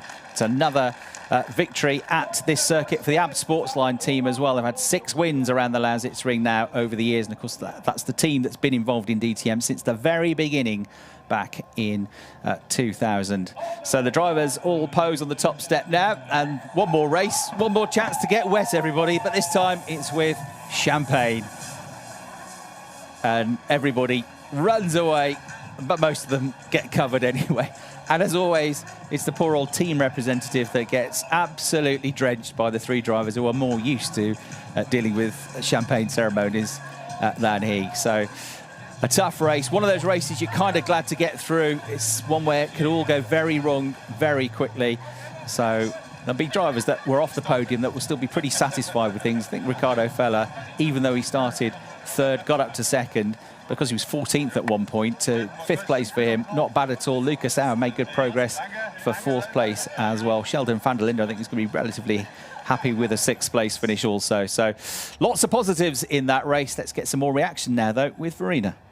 And I'm here with Maro Engel, and I mean, that's really the story of the day. Coming from P13 to P2, despite all the chaos and everything, you really did it. So, I mean, this must be a very special race for you. You must be very proud. Yeah, absolutely. Big thanks to the team, because, I mean, they made it possible. Actually, I think we were pretty much last after the first lap. But great strategy from my engineer and the whole team, and good pit stop. And I knew once the rain was there that we had a chance with pace, but obviously no chance against Kelvin, but looked pretty good against the rest. And also doing the math, you have a P2 now. That means you're also the leader of the championship together with Kelvin van der Linde, even though it's early in the beginning of the season. But that's a good feeling too. Yeah, for sure. I mean, right now we just want to take as many points as possible, and well, we really need to qualify better. I mean, it's been frustrating, because we've had pace, a lot of pace in testing and free practice. Now we need to convert it in qualifying. Thank you so much, and back to you. Thanks, Verena. Always good to hear from Maro Engel. And yeah, he's right. Qualifying has been a bit of an Achilles heel, but he keeps on pulling it out of the bag, doesn't he? 13th to 2nd in that race. As he said, he was pretty much stone last as well after the first lap. He got his first ever win in the DTM back in the Class 1 era from 15th place on the grid. So he's used to charging up the order. But if he could qualify a bit better and translate that pace from a Friday onto a Saturday morning and a Sunday morning, that will make his life a lot easier. His best qualifying this year has been 10th on the grid. So he's been 10th, 13th and 17th in the 3 qualifying sessions so far this year. So to be the co-championship leader, equal on points with Kelvin van der Linde, and to have had 2 second-place finishes is a pretty phenomenal turnaround, really. So, yeah, just get qualifying right, and you might really start to fly, Maro. But in that special 130 livery to mark 130 years of Mercedes involvement in motorsport, it's been a lucky, at least in the races, a lucky sign for him this year. 2nd place for him, ahead of Thomas Preining, and behind this young superstar, Kelvin van der Linde. Busy few weeks ahead with the Nürburgring 24-hour race coming up next weekend. Le Mans, his first time at Le Mans as well. But he's got another DTM race to look forward to tomorrow. That's it from the commentary box. Let's go back down to Verena. What a crazy race, and I've got Thomas Preining here, and whew, that really was a crazy race, and I'm betting that you're probably happy that it's over. Coming from P2, unfortunately you lost a position, but I guess in such a dramatic race you're just happy on the podium, right? Yeah, I'm firstly happy that it's done, that we finished in a good position without any issues, which is already a very difficult task in itself. On the other hand, I'm just really happy for the whole team that we managed to get the first decent result of the season after a difficult start. You know, to come back like this is not normal, it's not average. It shows a lot of heart and character, and I'm motivated and confident for tomorrow that we can do something similar. All right, thank you so much, Thomas. Looking forward to tomorrow, that's for sure, after such a crazy race today. And now here are the highlights. We'll see you tomorrow. Bye-bye.